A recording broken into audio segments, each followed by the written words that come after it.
अखिल भुवन जन्मस्तेम गंगादिलीले विनत विविध भूतौराग रक्षैगदीस्ते श्रुतिचिरति विचीर्ते ब्रह्मणि श्रीनिवासे भवतु मम परस्मिन् शिवमुखी भक्तिरूपा पाराशर्य वसत्सुताम् उपनिषत् दुग्धाग्निमत्योद्धृताम् संसाराग्निविदीवन व्यपगत प्राणाब्ध संजीविनीम् पूर्वाचार्य सुरक्षिताम् भगुमतिम् व्याघात दूरस्थिताम् हानीतान्ति निजाक्षरैः सुमनसः பௌமாத் பிபத்வந்தகம். இந்த ரெண்டு ஸ்லோகங்களுமே சுவாமி மங்கள ஸ்லோகமாக அமைத்தார் ஸ்ரீபாஷ்யத்துக்கு. அதில் முதல் ஸ்லோகமாக இருக்கக்கூடிய அகில புவன ஜன்மஸ்தேம கங்காதிலீலை என்ற ஸ்லோகத்தினுடைய அனுபவத்தை அனுபவிக்க பெற்றும் கடந்த உபன்யாசனை கடைசி வார்த்தையாக இருக்கக்கூடிய சிவமுகி பக்து ரூபா பவத்து மம பரஸ்மின் சுதிசிரதி விதீப்தே பிரம்மணே ஸ்ரீனிவாசே பவத்து மம பரஸ்மின் ஷேமுகி பக்தி ரூபா பிரம்மனே ஸ்ரீனிவாசே. இந்த சப்தத்தை பிரயோகத்தை பற்றினாலே திரிமூர்த்தி சாமியத்தை மூன்று மூர்த்திகள் உயர்ந்தவர் ஸ்ரீமன் நாராயணன் தெரியுது. ஏன்னா பிரம்மம்னு சொன்னாலே திரிமூர்த்தி சாமியம் சொல்ல ஆரம்பிச்சிருவா இல்லையா நிறைய பேர். அதனால பிரம்மம் ஸ்ரீனிவாசனே அப்படின்னு தெரிகிறார். இத்தனை மதத்தின் நிதர்த்தன பாசுபதி மதம் என்ன, ஆகமம் என்ன, காணாபத்தியம் என்ன, கௌமாரம் என்ன முதலிய எல்லா மதம் நிரஸ்தம் பண்றார். அதற்கு மேற்கொண்டு சேமுகி பக்தி ரூபா என்ற நிலைகளில் இருக்கிற அங்கனை தெரிவிக்கிறார்னா ஆச்சரியமா ஒரு விதை தெரிவிக்கிறார். என்ன தெரிவிக்கிறார்? அதாவது விவிதைவ சூயத்தே பாராசர்ய வசஸ்துதாம் உபனிஷத். இது இரண்டாவது ஸ்லோகம். பராஸ்ய சக்திகி விவிதைய சூயத்தே ஸ்வாபாவிகி ஞானபல கிரியாச்சே பராஸ்ய சக்திகை பரா அஷ்ட சக்திகை பிரம்மத்தின் சக்தி பரா மிகவும் மேம்பட்டது தெரிவிக்கிறார். இதைத்தான் விவிதைய சூயத்தே என்கிறார். அப்படிப்பட்ட அஸ்ய சக்திகி பராசக்திகி அப்படின்னு தெரிவிக்கிறாள். இந்த பராசக்தி விஷயத்தை தான் அவ தப்பா எடுத்து பராசக்தின்னு தெரிவிக்கிறான். அப்ப இந்த இடத்துலையும் திரிமூர்த்தி சாமியம் என்ன வேறு வேறு தெய்வத்துக்குடைய நிலையம் அரிசமய செடியதனை அதிகரித்தான் தெரிவிக்கிறாள். அதை அத்தனையும் பண்ணார். அதற்கு மேல நாட்டிய நீச சமயங்கள் மாண்டன நாரணனை காட்டிய வேதம் களிப்பொட்டது. நாரணனை கொள்ள வேண்டிய வேதமானது ஜுரம் நீங்கி களிப்பொட்டது என்று ராமானுஜன் நூற்றிருந்தாலே திருவரங்கத்தவங்களாக தெரிவிக்கிறார். அப்ப இது இத்திரி கொண்டது எதுனா பவத்தமின் சேமிக்கி பக்தி ரூபா. அதற்கு மேல யாதவ பிரகாசம்னு ஒரு மதம். அத்வைத்தத்திலே 4 அத்வைத்த பிரிவு உண்டு. அதுல யாதவ பிரகாச மதம் அவித்யா வித்யாந்த எத் வேத உபாயம் சிந்தா. அவித்தை வித்யா ரெண்டு வச்சுட்டு வித்தைனாலே ஞானம், அவித்தைன்னா கர்மா, இந்த ரெண்டையும் வச்சுட்டு பண்ணி சம்சாரத்தை தாண்டி ஞானத்தாலே மோட்சம்னா அதையும் நிரசிக்கிறார். சேமிக்கி பக்தி ரூபா என்ற நிலையை நிரசிக்கிறார்னு அதையும் கடந்த உபன்யாசத்தில் பார்த்தோம். அதற்கு மேல கடைசியாக என்ன தெரியும்? சேமிக்கி பக்தி ரூபா. சேமிக்கினா ஞானம். ஞானத்தாலே மோட்சம் தெரிவிக்கிறார். ஞானத்தாலே மோட்சம் தான் சங்கரன் தெரிவிக்கிறார். ஞானத்தாலே மோட்சம் தான் ராமானுஜன் தெரிவிக்கிறார். ஆனா என்ன ஞானம்? பக்தி ரூபாவந்த ஞானத்தாலே மோட்சம் அப்படின்னு தெரிவிக்கிறார். அதிலிருந்து என்ன தெரியுதுன்னா சங்கரர் சொன்ன அத்வைத மதம் கண்டனம் தெரிவிக்கிறது. அத்வைதம் சொன்னது வாக்கிய ஜன்ன வாக்கியார்த்தத்தாலே மோட்சம். வாக்கிய ஜன்ன வாக்கியார்த்தம் அப்படின்னா விசிஷ்டாத்வைதமே பக்தி ரூபாவந்த ஞானத்தாலே மோட்சம். அத்வைதம் என்பது மோட்சம் என்னது? சதேவ சௌமிய இதமக்ர ஆசீதி ஏகமேவ அத்விதீயம் தத்துவமசி ஸ்வேதகேதோ தத்து துவம் அசி நீயும் பிரம்மமும் ஒண்ணு அப்படின்னு வாக்கியம் இருக்கு வேதத்துல. அந்த வேதத்தை குறிச்சுட்டா நீயும் பிரம்மம். இது உத்தாலகன் பெரியவர், அவன் தகப்பனார் சொல்லி வைத்தார். என்னன்னா மகாவாக்கியம் இதை கொண்டாடுவா அத்வைத்திகள். சங்கரர் இந்த மகாவாக்கியத்தை குறிச்சுட்டு பிரம்மம் ஒன்னே, பிரம்ம சத்தியம் ஜெகதமித்யா ஜீவோ பிரம்ம இவன் ஆபரகா, இது வேதாந்த ஜெண்டி மகாம் தெரிவிக்கிறார் இல்லையா? இந்த அர்த்தம் அத்வைத மதத்துடைய கண்டனம். இதே சேமுகி பக்தி ரூபா என்ற ஒரு சப்தத்தை வைத்துக் கொண்டு அத்வைத மதத்தை கண்டிக்கிறார். அந்த அத்வைத மதம் என்ன சொல்றதுன்னா நேகநானாஸ்தி கிஞ்சன, இந்த ஜெகத்தில் நிறைய கிடையாது. சாஸ்திரமே சொல்றது. அவரோட புதுசா அவங்க கற்பிக்கல. அவர் சாஸ்திரமே சொல்றது நேக ஈக நானாஸ்தின்னு ஒன்று தான். யார் பலவிதமா பார்க்கிறாளோ அவ சம்சாரத்துல வாழ்றான்ட்டு. யாரெல்லாம் பலவிதமா பார்க்கறாங்க இத்தனை இருக்குன்னு யார் பார்த்தாலும் சம்சாரத்தில் இருக்கா. நேக நானாஸ்தி கிஞ்சன சர்வம் கரு இதம் பிரம்ம தஜ்ஜலான், நீயும் பிரம்மமும் வேறுபட்டது கிடையாது. இந்த வாக்கியமே சொல்றது நீயும் பிரம்ம வேறுபட தத்துவமதி ஸ்வேதகேதோ. இந்த மாதிரி 4-5 வாக்கியங்கள் நிறைய இருக்கு. இந்த 4-5 ஆத்திரத்தை வச்சுட்டு அவன் என்ன பண்ணா நீயும் பிரம்மம் ஒண்ணு. பிரம்மம் வேறல்ல, நீ வேறல்ல. பிரம்மத்துக்கு ஞானம் இல்லை, பிரம்மத்துக்கு ஞானம் என்ன ஆகும்னா பிரம்மம் வேறு ஞானம் வேறு வந்துருது இல்லையா? அப்ப ரெண்டாவது வந்துருது பிரம்மமே ஞானம். பிரம்மமே ஞானம். நமக்கு அத்வைத்தம் தான், சங்கரன் அத்வைத்தம் தான். நம்முடைய அத்வைத்தம் விசிஷ்ட அத்வைத்தம் கூட விசிஷ்ட சேத்திரம். அதாவது வெறும் அத்வைத்தம். வெறும் அத்வைத்துக்கு அதாவது கூடினதற்கு இரண்டாவது இல்லை என்கிற அர்த்தம் நம்முடைய விசிஷ்டாத்வைத்தத்துக்கு. கூடின பிரம்மத்துக்கு இரண்டாவது இல்லை, அதாவது பிரம்மத்துக்கே ரெண்டாவது. புரியுதா? நிறைய விஷயம் இதான் வித்தியாசம். விசிஷ்டாத்வைத்தத்துக்கும் அத்வைத்துக்கு என்ன வித்தியாசம்னா பிரம்மத்துக்கே இரண்டாவது இல்லை அத்வைத்தம், கூடின பிரம்மத்துக்கு இரண்டாவது இல்லை. நாம இரண்டாவது இல்லைன்னு தான் சொல்றோம், அவளும் இரண்டாவது இல்லை தான் சொல்லிட்டு இருக்கா. ஆனா என்ன வித்தியாசம்? கூடின பிரம்மத்துக்கு இரண்டாவது இல்லைன்னு விசிஷ்டாத்வைத்தம், பிரம்மத்துக்கு இரண்டாவது இல்லைன்னு அத்வைத்தம். நிறைய பார்க்க போறோம், ஒன்னு ரெண்டு இல்லை விஷயத்த.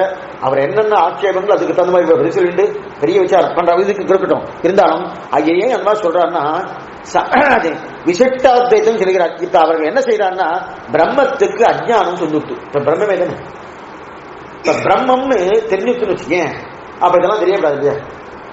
பிரம்ம ஒண்ணுதானே, பிரம்ம சத்தியம் ஜெகத்து நித்யா, அத்தனை போய் எப்படி இந்த அத்வைதர் மோட்சம் என்னன்னா நான் பிரம்மம் நானே பிரம்மம் தெரிஞ்சுட்டு வச்சுக்கேன், என் கண்ணில் எதுவுமே படப்படாது, எல்லாமே பொய்யா இருக்கும், எதுவுமே இருக்கப்படாது. அப்ப என்ன பண்ணும்? அப்ப அந்த பிரம்மத்துக்கு என்ன ஆச்சுன்னா பிரம்மத்துக்கு அஜ்ஞானம் வந்துட்டு, ஜீவாத்மாவுக்கு அஜ்ஞானம் இல்லைன்னா ஜீவாத்மா தான் ஒத்துக்கவே இல்லையா? ஜீவாத்மாவும் கிடையாது, அச்சித்தம் கிடையாது, பிரம்மம் ஒண்ணே. இந்த பிரம்மத்துக்கு அஜ்ஞானம் வந்துட்டு பிரம்மமே ஞானம். அந்த பிரம்மமானது என்ன பண்ணிட்டு தானே பல பலன்னு நினைக்கிறது.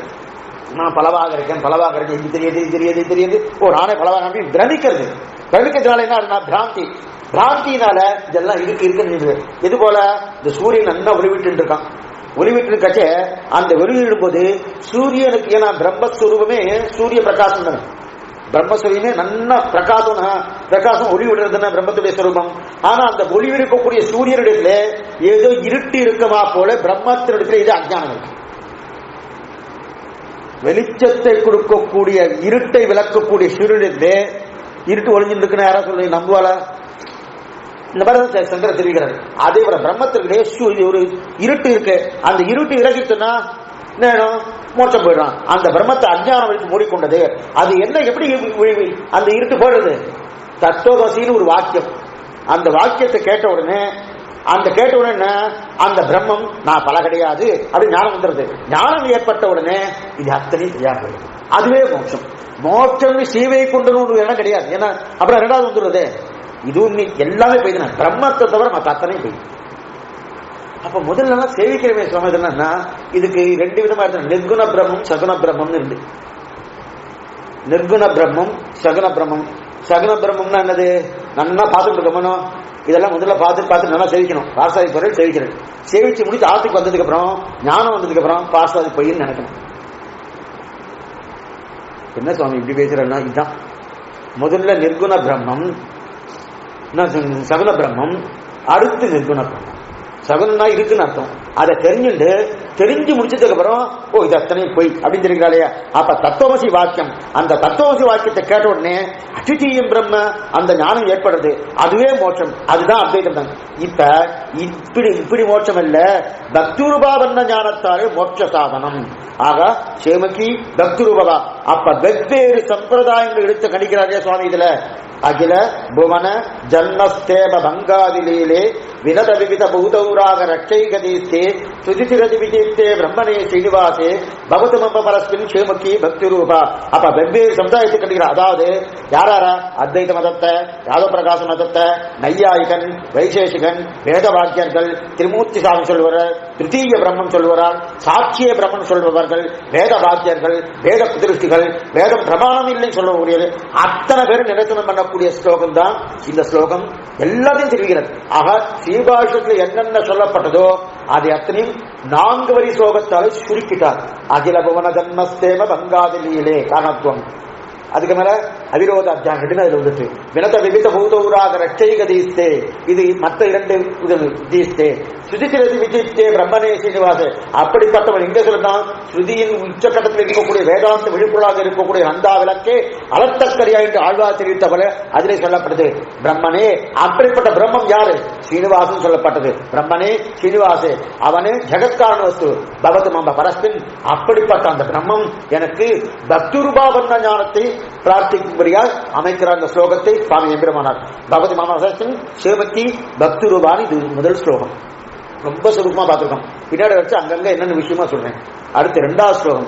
பாராசரிய வசஸ்துதாம் உபனிஷத் துக்தார்த்தி மத்யோத்ருதாம் சம்சாராக்னி விபீதன பிரபகத பிராணாப்த சஞ்சீவினிம் பூர்வாச்சாரிய சுரக்ஷிதாம் பகுமதிம் தியாகாத தூரஸ்திதாம் ஹானீதாந்தி நிஜாட்சரைகி சுமனசகா பௌமாத் பிபத்வந்தகம். ஆச்சரியமான ஸ்லோகம். பிபத்வந்த பிபன நிலத்தேவர்கள் பிபத்வந்தகம் குடிக்கட்டும், நன்னா பதிவு குடிக்கட்டும். நிலத்தேவர்கள், இங்க இருக்கக்கூடிய நிலத்தேவர்களே அவன் நன்னா குடிக்கட்டும். எதை குடிக்கட்டும்? இந்த ஸ்ரீபாஷ்யத்தை நன்றாக குடிக்கட்டும். இதுவும் சுவாமியுடைய மங்கள ஸ்லோகம். இரண்டாவது ஸ்லோகம். எப்படி குடிக்கட்டும்? ஆச்சரியமா தெரிவிக்கிறார். என்ன, இந்த பாராசரிய வசஸ்துதான பராசருடைய புத்திரர் வியாசர், அவருக்கு பாராசரியர்னு பேரு. பராசருடைய சிஷ்யர் புத்திரர் பாராசரியர், அவர் தான் வியாச பகவான். அவர் தெரிவிக்கிறார் பாராசரிய வசஸ்துதாம் உபனிஷத் துக்தார்த்திம் அக்ரோத்ருதாம். அதுல தெரிவிக்கிறார் ஆச்சரியமா. என்ன தெரிவிக்கிறார்னா, இதை யாரெல்லாம் இகழ்வார் இல்லையா, இவர் என்ன எழுதுறது அப்படின்னு இல்லையா, இதுக்கு மனவாள மாமனிக்கு ஒரு ஸ்ரீசுக்தியை கொடுக்கிறார். ஆச்சரியமா ஸ்ரீசுக்தி. உபதேசத்தினால ஒரு பாசனம். கற்றோர்கள் தாமுகப்பர் கல்வி தன்னில் ஆசையன் நூல் பெற்றோம் எனவு வந்து பெண்பு கற்பர் மற்றோர்கள் ஆச்சரியாத்தால் இகழில் வந்ததன் நெஞ்சே இகழ்வை ஆச்சரியமோதான மகத்து. அழகான பாசனம் மனவராமுடைய உபதேச மலை பாசனம்.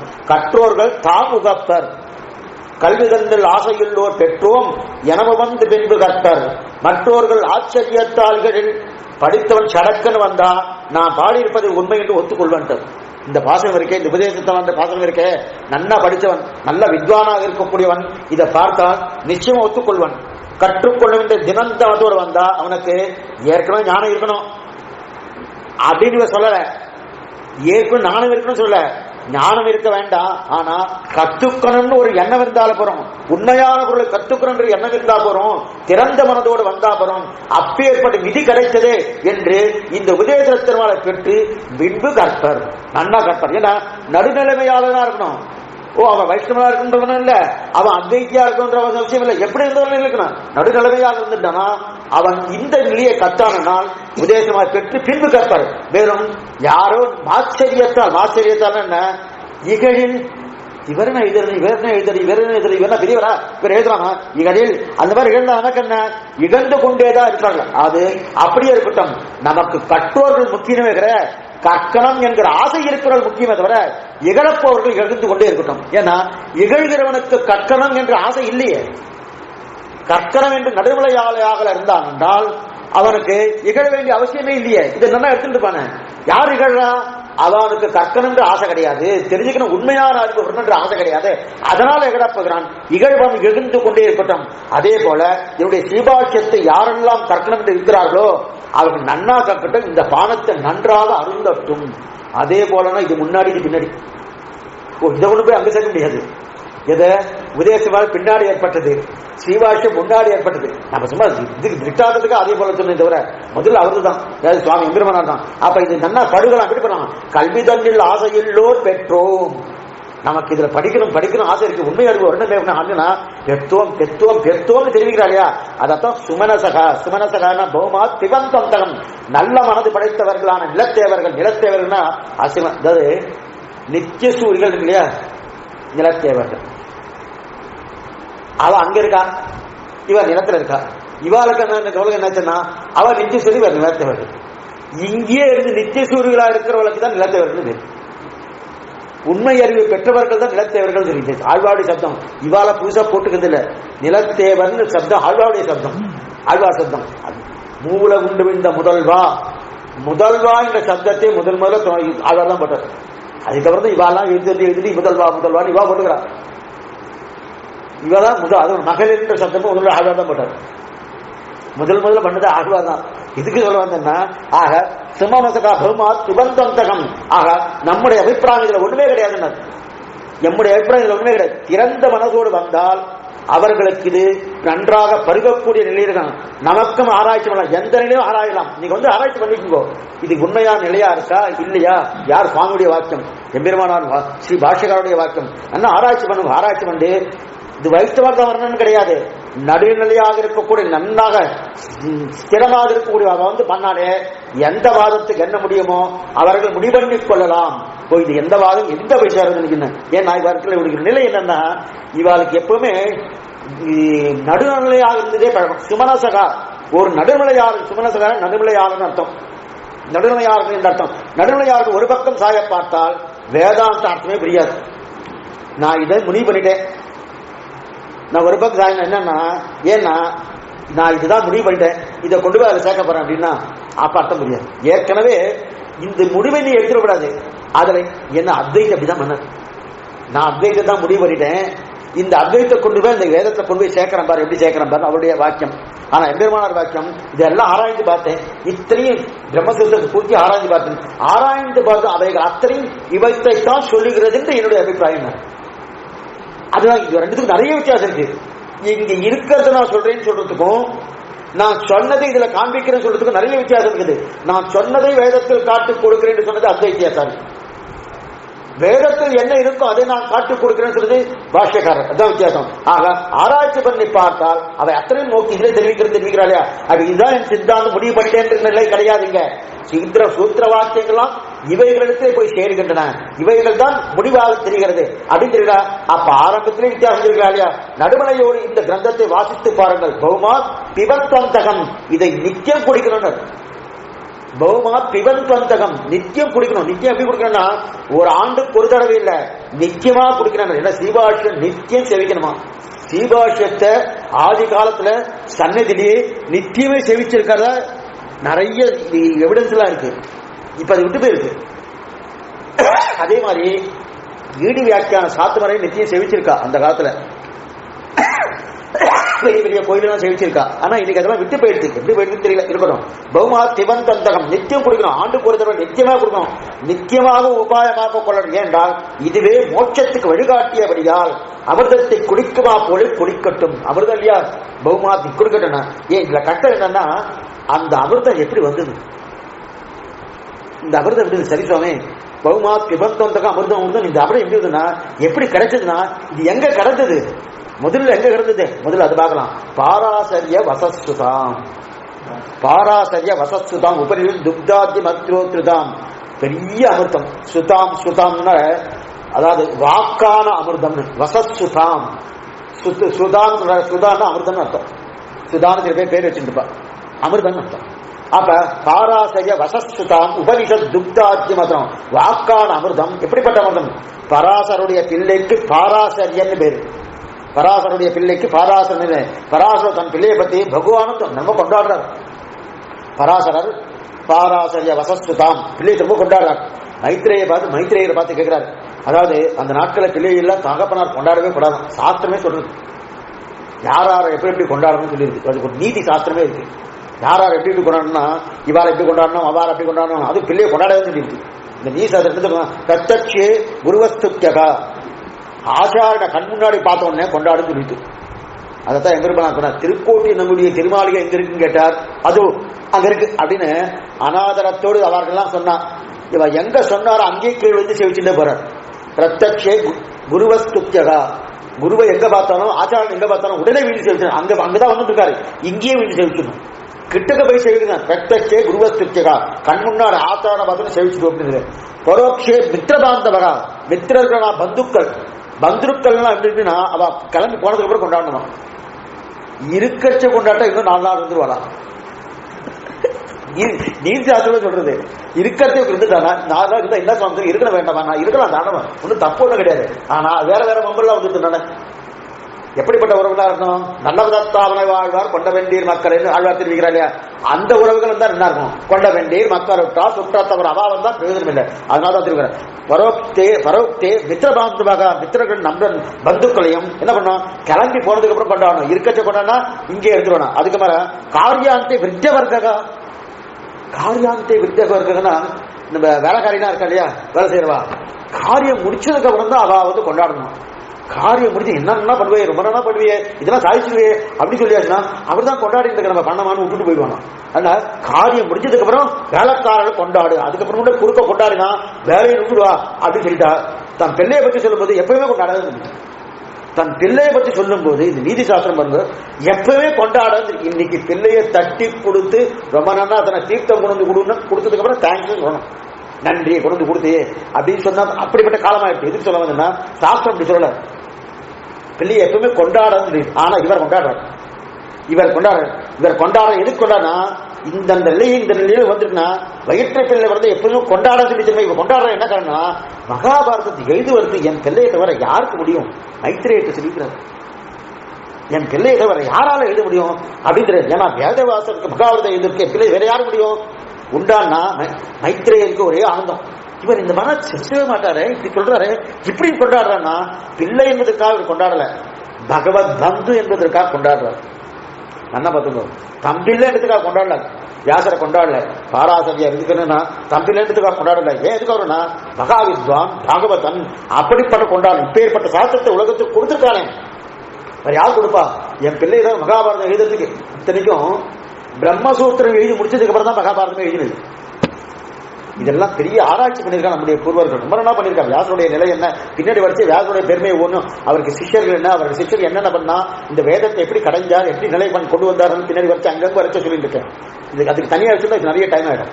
அங்கங்க அந்தந்த ப்ரொஜெக்ட் வரைச்சு கூட சேர்த்துக்கிறேன். எதுக்கு சொல்ல வந்தேன்னா அந்த மாதிரி இவர் பிரம்மசூத்திரம் எழுதி முடிச்சதுக்கு அப்புறம் தான் மகாபாரதமா ஆரம்பிச்சார். அப்ப பிரம்மசூத்திரம் தான் முதல் வந்திருக்கு. அப்படி இருக்கச்சே இவர் மகாபாரதத்தை கொண்டாட என் பிள்ளையை தவிர யாரும் எழுத முடியும், இப்பேற்பட்ட சாஸ்திரத்தை கொடுத்திருக்காரான்னு ஏன் நம்ம பூர்வாச்சாரியர் தெரிவிக்கிறாரு. சுவாமி திருவங்கி ஆழ்வார் ஆச்சரியமா தெரிவிக்கிறார். தாயார் பாவத்தில் கணவரும் கைதொடும் பிள்ளையை பிள்ளை என்று என்ன பெறுவரே, என்னுடைய பெண் கண்ணபுரம் என்று சொன்னா கை கூப்புகிறாள். இது தாய்ப்பாசுரம். கணவரும் கைதொடும் பிள்ளையை பிள்ளை என்று என்ன பெறுவரே, திருவங்கி ஆழ்வாரை திருக்கணவரத்துக்கு கொண்டு போய் விட்டா. அங்கிருந்து வரமாட்டேன்ட்டா, எப்படியோ வலுக்கட்டாக கொண்டு வந்துட்டா. இனிமே இவரை திருக்கணவரத்தை கொண்டு போய் விட்டான்னா இப்ப தாய்ப்பாசனம் இது. மகள் போய் திருக்கண்ண சௌரி பெருமாட்ட நன்னா சரண அடைஞ்சிட்டா, இனி அங்கிருந்து வரமாட்டேன்னு சொல்லிட்டா. அங்கிருந்து வரமாட்டேன்னு சொன்னா இவளை விட்டா பிரயோஜனம், இவ இங்கே இருந்துருவா, இவரை கொண்டு வந்து நேரம் நம்மாவது கொண்டு வந்துட்டு இவரை ஏதாவது கல்யாணம் பண்ணி வைக்கிறது, இதெல்லாம் தாய்மார்கள் தோழிமார்கள் அத்தனை பேர் சேர்ந்து இவரை கைது வந்துட்டா. இனி இவர் திருக்கணவரை எங்க இருக்கோ அங்க கொண்டு போய் விடாது, இவரை கொண்டு போய் ஒரு மாடத்துல கொண்டு போய் சேர்த்து வேண்டியது அப்படின்னு திருவாரூர் ஆட்சி வந்து நேரம் அங்க வந்து வச்சுடுறான். கொண்டு வச்சிருந்தேன். இன்னைக்கு நீங்க திருக்கண்ணபுரம் திருவாரூர் போனா அங்க ஒரு ஆச்சரியமான ஒரு என்ன தெரியுதுன்னா, திருக்கண்ணா திருவாரூர் ஜன்னல் இருக்கு, ஏத்தா மாதிரி அது ஆழ்வார் சன்னதி இருக்கு இல்லையா, ஆழ்வார் சன்னதி ஏத்த மாதிரி ஒரு ஜன்னல் இருக்கு, ஒரு கதவு இருக்கு. அந்த கதவுல ஒரு ஜன்னல் இருக்கு. அந்த ஜன்னல் அதேமா திறந்தா இருக்கும், குறுக்க யாரும் நடுவுற அப்பப்போ போகவே மாட்டார். அந்த ஜன்னல் இருந்து இவ பாக்குறாளாம், யாரு திருவங்கியார் பார்த்துட்டு இருக்கா அங்கிருந்து. அதோ திருக்கண்ணபுரம் தெரியறதேன்றான். அதோ திருக்கண்ணம் நீலிலா முற்றத்தின் நெடுவரை நோக்கினால் காணுமோ கண்ணபுரம் என்று காட்டினால். அதுக்கு நீலாலா முற்றன்னு பேர் இருக்கு, இன்னைக்கு இருக்கு. அங்க போய் நீங்க கேட்டா நீலா முற்றன்னா உடனே ஏத்த மாதிரி காக்குவா. எதுவும் சொல்ல வந்தேன்னா நம்ம திருக்கண்ணவருக்கு ஏன் சுவாமி அவர் அங்கிருந்து தெரியுமான்னா அது ஒரு திருட்டான பூர்வாச்சரியர் வேலுக்குள்ள சுவாமி ரொம்ப நல்லா சொல்றாரு. எப்படி அவர் திருக்கணவர் அங்கு தெரியுதுன்னா அதுக்கு என்ன திருட்டானன்னா, நாம திருக்கணவரத்துல இருந்தாலும் நம்ம திருக்கணவரம் தெரியாது, அவர் திருவாலூர்ல இருந்தா திருக்கணபுரத்துக்கு தான் திருட்டானார் சொல்றது. ஏன்னா நமக்கு திருக்கண்ணபுரத்துல ஒரு அபிப்பிராயம் இருந்தா தான் மனசு பிடி கொடுத்தாதுன்னா உடனே எப்படி சென்னைக்கு வரும் அபிப்பிராயம் மனசுல இருந்தா கூட அங்க இருக்கிற அபிப்பிராயமே இருக்காது. அவ திருவாரூர் திருநெல்வேலி இருந்தாலும் திருக்கணபுரத்தை நினைவு தவிர மற்ற மரணமானால் வைகுண்டம் கொடுக்க பிரான் அந்த பெருமாள் ஆச்சரியமான பேர். ஏன்னா அந்த பெருமாள் தான் திருமந்திரத்துல உபதேசத்தை பெற்றுன அந்த பெருமாள் தான். அதனால அவர் தவிர அதனால அவருக்கு 100 பாசனங்கள், திருநறையூருக்கும் 100 பாசனங்கள், திருக்கணபுரத்துக்கும் 100 பாசனங்கள், திருவரங்கத்துக்கு 50 பாசனம் தான், திருவரங்கத்துக்கு 50 பாசனங்கள். இது சொல்ல வந்தேன்னா அந்த மாதிரி அந்த திருவங்கியாளத்துல சன்னதிக்கு போய் வாசக்கதை வச்சிருக்காரு, அந்த கதவை தந்துக்கு நான் முடிஞ்ச வரையே அந்த கதவுக்கு யாரும் போக மாட்டான். போகாம இருக்க செய்யும் அந்த திருக்கணத்தை பாக்குறான்னா நம்ம சம்பிரதாயத்தை ரொம்ப ஆச்சரியமா தெரியுப்பா. என்ன தெரியுக்கா, இந்த பெண்ணு ஏன் இப்படி திருப்பி பார்த்துட்டு இருக்கா, இவ தானே அவ என்ன சொல்றாளாம், நீங்க தானே இந்த திருக்கணம் சௌரி பெருமாட்ட கூட காமிச்சேன், இப்ப நீங்களே வேண்டாம் சொல்றேன். இதே போலதான் இந்த பாசனம் இருக்கு. வைத்தமாநிதி பெருமாள் திருக்கோளூர் பெருமான், இது நம்மாழ்வார் விஷயமே. உண்ணும் சோறு பருகு நீர் தின்னும் வெத்திலையும் எல்லாம் கண்ணன் எம்பெருமான் என்றென்றே கண்கள் நீர் வரை மண்ணிலுள்ள அவன் தீர வளர்விக்கதோ திண்ணமென் இளவான் புகோர் திருக்கோளூர். இது ஒரு பாசனம். அதுக்கப்புறம் திருக்கு இது இது இந்த பாசனம். எங்கனேயோ அன்னவேர்கா எண்ணெய் முனிவன் நங்கள் கோல திருக்குறுங்குடி நம்பியை நான் கண்டவின். அங்கே இதே நிலைதான். நீங்க தானே ஐஸ்கிரீம் பண்ணி இன்னைக்கு வேண்டாம் வேண்டாம் எண்ணெய் முனிவது நீர் என்ன கோசிக்கிறேன், இதுக்காக கோசிக்கிறேன், நீங்க தானே ஐஸ்கிரீம் பண்ண அங்க எண்ணெய் முனிவது நீர். ஆச்சரியமா இருக்கும். அப்படியே ஒரு கான்வர்சேஷன் மாதிரியே இருக்கும். நம்பிகளுடைய வீடு வியாக்கியம் வாசிக்கணும், அந்த ரசிக்கணும் தோணுதெல்லாம் அது ஒரு தனி தட்டு அது. ஆனா அந்த அனுபவம் வந்துருக்குன்னு வச்சுக்கேன், பெருமாள் 2ஆம் பட்சம் தான். அதுக்கு பேர் எந்த அனுபவம் எது சொல்ல வந்தேன்னா, இந்த ஐட்டியத்தை அங்க தெரிவிக்கிறா இல்லையா, அப்ப இந்த மாதிரி உண்டா சுவாமின்னா இப்ப என்ன ஆயிடுச்சுன்னா, இவரை கொண்டு வந்து இங்க படத்துல கொண்டு வச்சுட்டா. இங்கிருந்து இவ காட்டுறா. யாருக்கு காட்டுறானா, இவ பாக்கிறதுக்கு மிச்ச பெரிய விஷயம் இல்ல, தாயாருக்கு விட்டு தாயை இங்க வா வா இங்க வா இங்க வா தெரியாது திருக்கரவன் நன்னா சேவையா இருக்கு இவ காமிக்கிறா. இந்த தாய் தான் முதல்ல காமிச்சா திருக்கண்ணவரம் எங்க இருக்குன்னு. ஆனா இப்ப இந்த தாய்க்கு மகளானவள் யாரு, பரகால நாயகி என்ற மகளானவள் திருவங்கையாழ்வார் தாய்க்கு இங்க இருக்கு பார்த்து இருக்கணும் காமிக்கிறான்னா, இதுதான் சீவைஷ்ணவ லட்சணத்தில் இருக்கக்கூடிய பெரிய பிரபாவம்.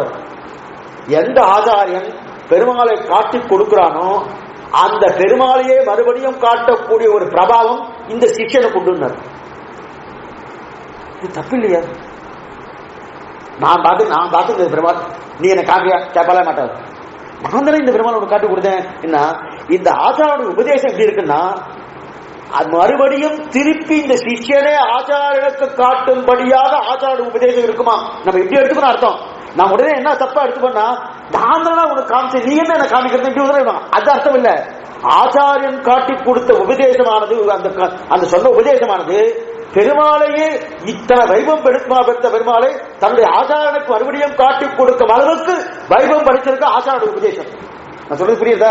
அந்த அதே போல இங்க தாயாருக்கு, தாயார் தான் முதல்ல திருக்கணவரத்தை காமிச்சா. ஆனா காமிச்சு விட்டோன்னே பின்னாயிட்டு இந்த தாயாருக்கே அதோ தெரியுது பாரு, அதோ தெரியுது மாதிரி இல்லையா? அதான் கணபுரம் கைதோடும் பிள்ளையை பிள்ளை என்று என்ன பெரியவரே அப்படின்னு தெரிவிக்கிறாரு. அதே போல இங்க வியாச பகவான் தெரிவிக்கிறார், பாராசரியர் தன்னுடைய பிள்ளைன்றதுக்காக பண்ணல. யாரு? பரம பாகவதன் சீவைஷ்ணவன். அது மட்டும் இல்ல, சாஸ்திரத்தை மகாபாரதத்தை கொடுத்திருக்கானே. ஏன் ஆழ்வாரை தெரிவிக்கிற நம்ம ஆழ்வார் இவரையும் உடவானே திருவிருத்தத்தில் ஆசிரியமான பாசனம், ரொம்ப ஆசிரியமா. முளையோ முடிமுட்டும் போதில மொய்க்கும் குழல் வரிய கலையோ வரையில்லை நாவோ குழம் கடல் மண்ணெல்லாம் வெளியோ என விழுங்கண் இவர் படமோ பெருமாள் மலையோ திருவேந்திரம் என்று கற்கின்ற வாசனமே. ஆசிரியமான பாசனம் திருவிருத்தத்தில் 60வது பாசனம். இன்னும் மார்பு ஏழ இந்த குழந்தைக்கு. அது மட்டும் இல்ல, இன்னும் பல் முளைக்கவே இல்லை, இடையில வஸ்திரம் நிற்கவே இல்லை, தலைமுடி நல்லா சீவி முடிக்க தெரியல, பேச்சு குளறது, ஆனா பார்வை சரியா இல்ல. ஆனா இவ்வளவு சின்ன குழந்தை, ஆனா என்ன பண்ண சொல்லுமா, வேங்கடன்னு சொன்னா அப்புறம் உடனே மலங்கமாக பாக்குறாங்க. மலங்கமலங்க அப்படி பார்த்துருக்கா, உடனே கை எடுத்து கூப்பிடுறாங்க. வேங்கடம்னு சொன்னவான் திருவேங்கடம் என்று கற்கின்ற வாசகனே இவள் பரமோ பெருமாள் மலையோ திருவேங்கடம் என்று கற்கின்ற வாசனே. வேங்கடம்னு சொன்னா மலங்கமலங்க பாக்குறது அப்படின்னு கையெடுத்து கூப்பிடானா, கையையும் காலை நீட்டிறான. இந்த பெண்ணை போய் என் பெண்ணுன்னு சொல்லுவேன், இந்த பெண்ணை போய் என் பெண்ணு சொல்லுவேணுமா? அதே போலதான் கணவரும் கைதோடும் பிள்ளையை பிள்ளை என்று என்ன பெறுவேன். அதே போல இங்க பிள்ளை என்று நினைக்க முடியாமல் அவள் சொத்து பாகவத உத்தமை என்று நினைத்து நானும் வீழ்ந்து செவிக்கலாமே தவிர இந்த பிள்ளை இதுதான். இந்த இதனால்தான் நம்முடைய சீவைஷ்ணவ சம்பிரதாயத்துல குழந்தையாகட்டும் தன்னுடைய பிள்ளையாகட்டும் பரம சீவைஷ்ணவா இருந்தா அவளுடைய எந்த ஒரு வார்த்தையும் சொல்லவே மாட்டான். சீவைஷ்ணவன் ஆயாச்சினாலே தான் புள்ள அப்படின்னு இந்த ஏகவச்சனத்தோட பேசுவதெல்லாம் கிடையவே கிடையாது. ஏகவச்சனத்தோட பேசுறது விஷயங்கள்லாம் சீவைஷ்ணவ சம்பிரதாயத்தில் கிடையாது. அதனாலதான் இன்னைக்கும் நம்ம தமிழர்களுடைய மரபுல தம் பிள்ளையே தம்பின்னு தான் கூடுவா தாயார். இடத்துல பாத்துக்கிறார் தமிழ்லயே, தம்பி வரையல, தம்பி இங்க போறாமா அங்க போறாலாமா அப்படின்னு தான் கூப்பிடுவா தம் சொந்த பிள்ளையே. அது மரபு, இந்த மரபு தான். அந்த மரபு உயர்ந்த மரபு. எதுக்கு சொல்ல வந்தேன்னா, அப்ப இதை என் பிள்ளைன்னு சொல்ல முடியுமா? அப்படிப்பட்ட பாராசாரியோட பிள்ளை வேதவியாசருக்கு உண்டான ஏற்றம் இது. தன் பிள்ளைன்றதுக்காக இல்ல, அவ்வளவு தூரம் கொண்டாடுறார். அதனால பாராசரிய ஏன்னா பராசர் இருக்கக்கூடிய பெரிய சுவாமி பாராசரிய வசஸ்துதான். தன் பிள்ளைன்னு தகப்பறான் பிரபாத்தை சேர்க்க தவிர என்ன நோன்பு நோட்டாலோ இவளை பெற்ற வயிறுடையால் தெரிவிக்கிறாளையா, இவரை பெற்ற வயது என்ன நோன்பு நோட்டாலோ இவன் தந்தை என்னோற்றான் கொள்ளணும் சொல் இருக்கு இல்லையா? திருவள்ளுவர் சொந்த திருவள்ளுவனே, இவன் தந்தை என்னோட்டான்னு ஏன்னா பெற்ற தாய்க்கு பட்டம் கட்டணும். என்ன நோன்பு நோட்டாலும் இவரை பெற்ற வயிறுடையால். இது 4000 ஆழ்வார் பாசனம். இவர் தந்தை என்னோட்டான் இது திருவள்ளுவர் பெருந்தகை சொன்னது. ஆனா பாராசரன் என்ன நோன்பு நோட்டாரோ வியாசரை பெறுவதற்கு. பாராசரியர் என்ன ஒன்றோட வியாசரை கொண்டு திருவிழா, அதான் பாராசரியர் வசஸ்துதாம். அதான் பிள்ளை என்று நினைத்துக் கொண்டால் பகவத் பக்தர் என்று கொண்டாடினார், பிள்ளைன்னு கொண்டாடல. ஏன்னா பாராசர பிள்ளை பாராசரியர், பராசருடைய பிள்ளை பாராசரியர். இது போல துரோணருடைய பிள்ளை துரோணி, திரௌணி. துரோணர் இருக்கிற துரோணாச்சாரி, துரோணாச்சாரிய பிள்ளை திரௌணின்னு பேரு. ராவணனுடைய பிள்ளை ராவணின்னு பேரு. அதே போல பராசருடைய பிள்ளை பாராசரியன் பேரு. எதுக்கு சொல்ல வேண்டும்னா, அப்ப அந்த மாதிரி பாராசரியன் பாராசரியர். இவர் சொன்னது என்னது? சாரீரகம் வசஸ்துதாம். என்ன அவருடைய வாக்கு என்ன சுதம்? வசஸ்துதம் வாக்கு அமிர்தம் என்ன ஆகும்? சாரீரகம் ஜகத் முழுவதும் சரீரம், ஜகத்தை தனக்கு சரீரமாக கொண்டவன். சாரீரக அதன் பற்றி சாரீரகம், ஜகத்தே சரீரம் சொல்ல முடியாது. அப்ப சாரீரகம். அப்ப ஜகத் சரீரகா, ஜகத் யாருக்கு சரீரமோ அவன்தான் சாரீரம். அவனை பற்ற படிப்பு சாரீரகம். இதை பத்தி சில 2-3 உபன்யாசம் முன்னாடியே சொல்லியிருக்கேன். சாரீரகம். அப்ப சாரீரகம் அவனை பத்தி சாரீர மீமாம்சான்னு. மீமாம்சா மீமாம்சா பூஜ்ய விஷய மீமாம்சா, அதாவது உயர்ந்த விஷயத்தை யார் தெரிவிக்கிறா அது மீமாம்சா. பிரம்மம் தானே உயர்ந்த விஷயம். அந்த பிரம்மத்தை பற்றின விசாரம் தான் மீமாம்சான்னு பேரு. அப்ப அவதான் எல்லாருக்கும் ஆத்மா இருக்கிறாடியா, பிரம்மம் தானே எல்லாருக்கும் ஆத்மா. அந்த பிரம்மத்தை பற்றிய விசாரம் தான் பிரம்ம விசாரம் பேரு. அதற்கு தான் சாரீரகம்னு பேரு. அப்ப இதுதான் பாராசய வசகா. இது ஒரு அமிர்தம். வசஸ்துதாம் இது ஒரு அமிர்தம். அப்ப தேவர்கள் தேடிய அமிர்தம். தேவர்கள் அமிர்தத்தை கடைஞ்சா இல்லையா? கண்ணன் கடைஞ்சா இல்லையா அமிர்தத்தை? அது என்ன பண்ணும்? உடம்ப நல்லா ஜாகிரதையா பார்த்துக்கும். ஏன்னா அதுக்கு சாகா வரம் தானே. அமிர்தத்தை சாப்பிட்டா பிராண ஆப்தி கிடையாது, உடம்பத்தை ஜாகிரதையா பார்த்துக்கும். ஆனா சம்சாரத்திலே வைக்கும்.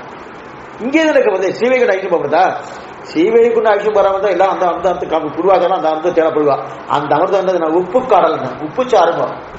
அது உப்பு சாரு. அந்த அமிர்தம் தேவையே இல்லைன்றார். பாராசரிய வசஸ்துதாம். அந்த அமிர்தத்தை இல்லை தேடினதே. அந்த அளவு உடம்ப பார்த்து அந்த அமிர்தம். ஆனா இது எப்படிப்பட்ட அமிர்தம்? பிரம்மசூத்திரம் என்கிற அமிர்தம். இது உடம்பத்தை வெட்டி கொடுத்து மோட்சானந்தத்தை கொடுக்கும். அந்த அமிர்தம் என்ன பண்ணும்? உடம்ப ஜாகிரதையா பார்த்துக்கும்.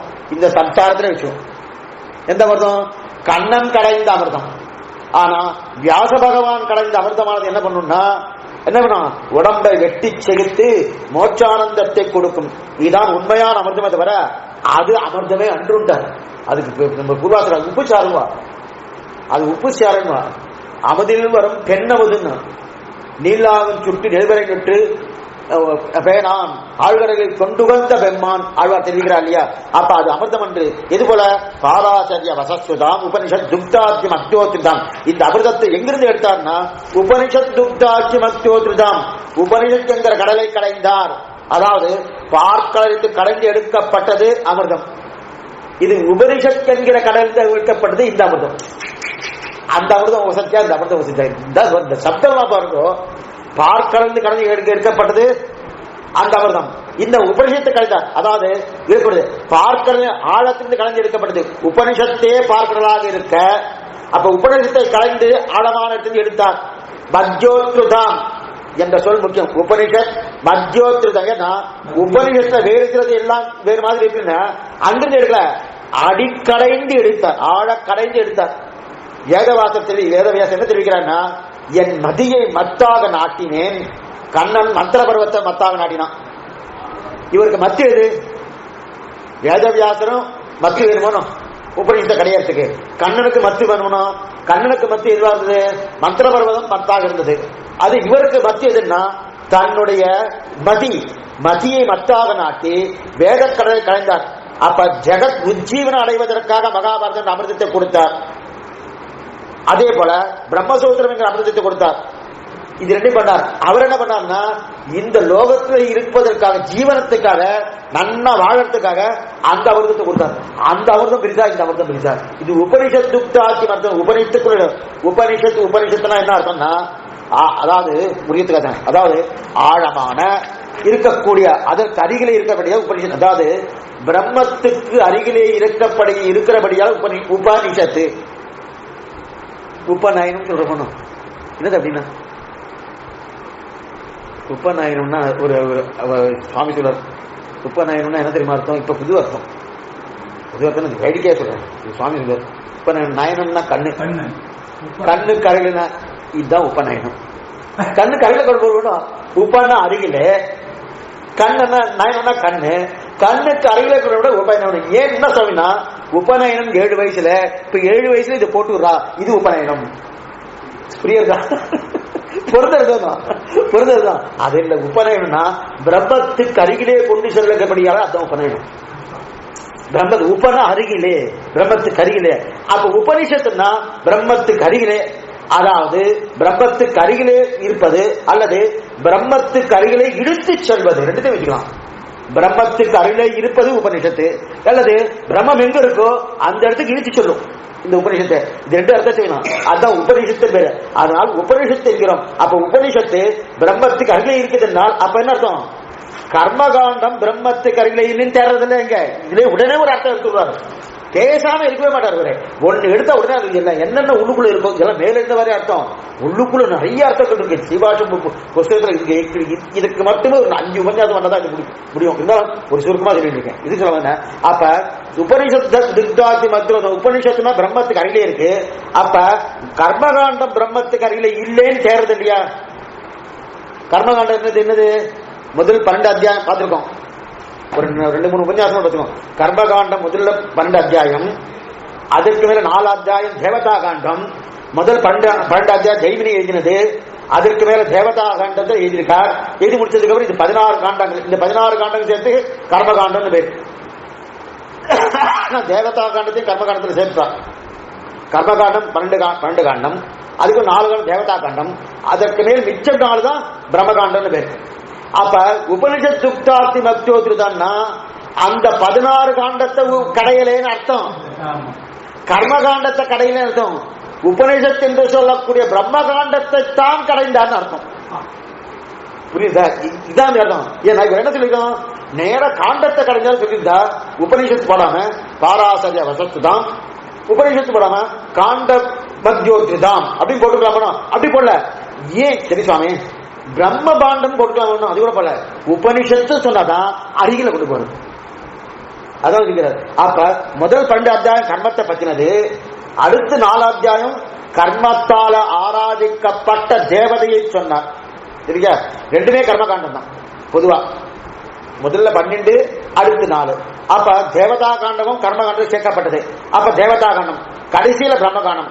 அந்த தேவதைக்கு யார் அந்தர்யாமியோ அந்த அந்தர்யாமியான ஸ்ரீமன்னாராயண சொல்லி முடித்தார். ஆக 20 அத்தியாயம் சொல்லிட்டார் இல்லையா? மொத்தம் 20 அத்தியாயம், 12 கூட்டல் 4 கூட்டல் 4 நம்ம பார்த்துருக்கோம் ஏற்கனவே. 12 கர்மகாண்டம், 4 தேவதா காண்டம், அடுத்த 4 பிரம்மகாண்டம். அப்ப 12 16 கர்மகாண்டமா மாறிட்டா 4 காண்டங்கள் தான் பிரம்மகாண்டம். அந்த பிரம்மகாண்ட உபநிஷத்து கடைந்தான்னு பேர். இதுக்கு 20 அத்தியாயம் பேர். இந்த 20 அத்தியாயத்துடைய சுருக்கமா தெரிஞ்சுக்கணும்னா என்ன பண்ணலாம்னா, தேசியம் ரொம்ப நாளா ஒரு பண்ணியிருக்காரு, ஒரு வார்த்தை போட்டிருக்காரு. என்னன்னா ஆச்சரியமான வார்த்தை, மனப்பாடம் பண்ண விஷயம் என்னன்னா, அவர் ஆச்சரியமா தெரிவிக்காரு. சர்வ கர்ம சமாராஜ்யனாய் சகல தேவதா அந்தராத்ம பூதனாய் பிரம்மசப்த வாக்கியனாய் இருப்பவன் ஸ்ரீமன் நாராயணன். 20 அத்தியாயத்தை அர்த்தம் முடிஞ்சு போச்சு. சாமி 20 அத்தியாயம் இவ்வளவு பெருசு, இன்னும் 4 வரை 2 வரைக்கும் இது முடிச்சுட்டா உங்களுக்கு மறுபடியும் சொல்லுங்க. சர்வ கர்ம சமாராஜ்யனாய் சகல தேவதா அந்தராத்ம பூதனாய் பிரம்மசப்த வாக்கியனாய் இருப்பன் ஸ்ரீமன் நாராயணன். தேவதா கண்டம் வந்து கர்மகாண்டம் வந்துட்டு பிரம்மகாண்டம் வந்துருக்கு. புரியுது? நானே பிரிச்சு சொல்றேன். அதாவது 20 அத்தியாயத்துக்கு அர்த்தம், அதாவது சர்வ கர்ம சமாராத்தியனாய், எல்லா கர்மங்களுக்கும் சமாராத்தியனாய் ஆராதிக்கப்படுவனாய் 12 அத்தியாயங்கள். அதுக்கு மேல இந்த 12 அத்தியாயம் இருக்கு. அதுக்கு மேல அந்த கர்மங்கள் எல்லாவற்றுக்கும் ஆராத்தியதையும் பகவான். அது எப்படி சொல்லுது? சகல தேவதா அந்தராத்ம பூதனாய். இது மிச்சம் இருக்க காலம், மிச்சம் தேவதா காண்டம் அந்தராத்ம பூதனாய் அப்படின்னு எல்லா தேவதையும் அந்தராத்மா இருக்கு. அதுக்கு மேல கடைசியில பிரம்மகாண்டம் வரணும்னா அந்த தேவதைகளுக்கு அந்தராத்ம ஸ்ரீமன் நாராயணன் தேவதா காண்டம், அதுவும் துட்டு. அதுக்கப்புறம் மிச்ச நாளுக்குல பிரம்மசப்த வாச்சன் ஸ்ரீமன் நாராயணன். அப்ப இளைஞர் என்ன தெரியுது? சர்வகர்ம சமாராஜ்யனாய் சகல தேவதா அந்தராத்ம பூதனாய் பிரம்மசப்த வாக்கியனாய் இருப்பன் ஸ்ரீமன் நாராயணன். மறுபடியும் சர்வகர்ம சமாராத்தியனாய் முதல் 12 அத்தியாயம், சகல தேவதா அந்தராத்ம பூதனாய் அடுத்து 4 அத்தியாயம், பிரம்மசப்த வாக்கியனாய் ஸ்ரீபன் ஸ்ரீமன் நாராயணன் அடுத்த 4. இது 3ஆ பிரிக்கணும். சர்வகர்ம சமாராத்தியனா என்பது முதல் 12 அத்தியாயம், சகல தேவதா அந்தராத்ம பூதனா என்பது அடுத்து 4 அத்தியாயம், பிரம்மசப்த வாக்கியனாய் இருப்பன் ஸ்ரீமன் நாராயணன் அடுத்து 4 அத்தியாயம். ஆக கர்மகாண்டம் 12, தேவதா காண்டம் 4, பிரம்மகாண்டம் 4. இது கர்ம பிரம்ம 3ஆ பிரிச்சிருந்தார். அதுதான் இப்ப பிரம்மசப்த வாச்சம் ஸ்ரீமன் நாராயண். ஆக பிரம்மகாண்டம் இதுதான் 20 அத்தியாயத்தில். இப்ப கர்மகாண்டம் பிரம்மத்திலிருந்து போகாது. ஏன்னா பிரம்மகாண்டத்திற்குத்தான் உபனிஷத்துன்னு பேரு. அப்ப கர்மகாண்டம் பண்ணி பண்ணி மறுபடியும் சம்சாரத்தை தள்ளும். கர்மகாண்டத்தை வாய்ச்ச உடனே கர்மத்தை பண்ணினா மோட்சம் போகுன்றது சொல்ல முடியாது. கர்மகாண்டம் பண்ணி பண்ணிட்டு மறுபடியும் சம்சாரத்தை அதை தெரிஞ்சு கொண்டு நேராக பிரம்ம விசாரத்துக்கு போகணும். வெறுவனே கர்மகாண்டத்தை பண்ணிட்டு இருந்தா இங்கே இருந்தா இங்கே உட்காந்துருக்க வேண்டியதான், பிரயோஜனம் இல்லை. வேணா சொர்க்கத்துக்கு வேணா போகலாம், திருப்பி இங்க வர வேண்டியதுதான். ஆனா பிரம்ம விசாரத்துக்கு போகணும் என்பதற்காக தான் எடுத்து உபனிஷத் துக்தாப்தி மத்தியோத்ருதம். அப்பதான் பண்றாரு உபனிஷத்து துக்தாப்தி மத்தியம் வேத துக்தாப்தி. அவர் என்ன அவர் என்ன சொல்ற அவர் சொல்லல. அதாவது உபனிஷத் துக்தாப்தி மத்தியோத்ருதான் சொன்ன இல்லையா. இவர் என்ன சொல்லணும், உபனிஷத் சொல்லாம வேத துக்தாத்தின்னு சொல்லியிருக்கலாம். வேத துக்தாத்தின்னு சொன்னா என்ன தெரியுமாகும், உடனே யானும் வந்து சேர்ந்துக்கிறேன்னு கர்மகாண்டம் வந்து சேர்ந்துரும். புரியுறதா? உபனிஷத் துக்தாத்தி மத்தியோத்தான் சொன்ன இல்லையா, உபனிஷத்து துக்தாத்தினர். துக்தா அப்படின்னா என்ன உபனிஷத் சொன்ன இல்லையா, உபனிஷத் சொல்லாம வேத துக்தாத்தின்னு சொல்லிருக்கலாமோ. வேத துக்தாத்தின்னு சொன்னால என்ன தெரியுமா ஆகும், உடனே இந்த கர்மகாண்டம் என்ன பண்ணணும், நானும் வந்து சேர்ந்துடுறேன். இந்த வேத சப்தத்தை நானும் உண்டாச்சு, தேவதை வந்து சேர்ந்துடும், நானும் வந்து சேர்ந்துடுறேன். அப்ப அந்த 14 + 4 20 வந்து சேர்ந்துடும். 20 இவர் கடையல, இவர் கடையிறது 4 தான். அப்ப என்ன போடணும், வேதம்னு போட்டா 20 வந்துடுறது. மிச்சம் கடைசியில இருக்க 4 மட்டும் தான் போடணும். அதுக்கு என்ன பண்ணணும், உபனிஷத்துன்னு போட்டா தான் கடைசியில இருக்க 4 என்ற பொருள் தேரும். புரியாதா? இது முதல்ல மூச்சு படியில தெரிவிக்கிறார் நவால மௌனிகள். அந்த வியாக்கியானத்துல முமுட்சுக்கு அறிய வேண்டும் ரகசியம் 3, அதில் பிரதம மந்திரம் திருமந்திரம் தெரிவிக்கிறார். அது முமுட்சுக்கு அறிய வேண்டும் ரகசியம் 3. முமுட்சு என்ற சப்தமே யாரை குறிக்கும்னா கைவல்யாத்தையும் குறிக்கும். முமுட்சுன்னா எது எது மோட்சத்தை இச்சை இருக்கும் மூச்சு. இப்ப மோட்சத்தில் இச்சைன்னா என்ன அர்த்தம், மோட்சம் விடுதலை. என்ன விடுதலை, இந்த சம்சாரத்தின் விடுதலை, சரீரத்தின் விடுதலை. கைவல்யாத்துக்கும் சம்சாரத்தின் விடுதலை யாருது, சரீரமும் விடுதலை யாருது. அப்ப அவனும் முமூச்சு சொல்லாமனோ. அதனால அங்க என்ன பண்றான்னா சரியா தடுறார். முமூச்சு கறிவன் ரகசியம் 3. ஓ அவனுக்கு தேவையில்லை. யாருக்கு தேவையில்லை, இந்த திருமந்திரம் சனோஸ்லோகம் யாருக்கு தேவையில்லை, கைவல்யாத்துக்கு தேவையில்லை. அதை தள்ளிட்டு பகவல் லாபாக்கியதான் இங்க சொல்றதுன்னு சொல்றாரு. அதே போல இங்க வேத துக்தாத்தின்னு சொன்னா இந்த 12 காண்டமாக இருக்கக்கூடிய கர்மகாண்டமும் மேற்கொண்டு 4 காண்டமா இருக்கக்கூடிய தேவதாகன ஒன்று நுழைஞ்சிரும். அதையும் சேர்த்து கடைஞ்சாருன்னு வந்துடும். அதெல்லாம் வேண்டாம், உபனிஷத் துக்தாதி. புரியுதா? உபனிஷத் துக்தாதின்னு சொல்லல. அப்ப வேண்டும் உபனிஷத் துக்தாதி என்றார். ஏன்னா உபனிஷத்துக்கு பிரம்மத்துக்கு அருகிலே இருக்கும், கர்மகாண்டம் பிரம்மத்துக்கு அருகிலே இருக்கிறது தெரியாது இருக்கணும். அப்ப துக்தன் என்பது பால். துக்தன் அங்க திருப்பார்கடல கடைந்தார். இங்கேயும் பால் இருக்கு, அங்கேயும் பால் இருக்கு. அங்க பால் உப்பு சாரா இருந்தா கூட அமிர்தம் வந்துட்டு, இங்க பால் உபனிஷத்தை கடைஞ்சு உபனிஷத்து துக்த உபனிஷத்து பாலை கலைந்தார். பால் எதுக்குன்னா, பால் எதுக்கு சாமானியமா, பால் எதுக்குன்னா பால் மருந்தாக இருக்கும், விருந்தாக இருக்கும். பித்தம் நிறைய வந்துட்டு பாலை கொடுத்தா பித்தம் போயிடும். பித்தம் நிறைய இருந்து பாலை கொடுத்தா பித்தம், பித்தம் தெரியவருக்கு பாலை கொடுத்தா பித்தம். ஆனா பித்தம் தெரிஞ்சதுக்கு அப்புறம் அந்த பாலே விருந்தாங்கன்னா பால் திருக்கணும் பண்ணிக்கிறது. பால் எத்தனையோ இருக்கிற பாலால பண்ணப்பட்ட வகைகள் பலகாரங்கள் அத்தனை பண்ணி சாப்பிடலாமனோ.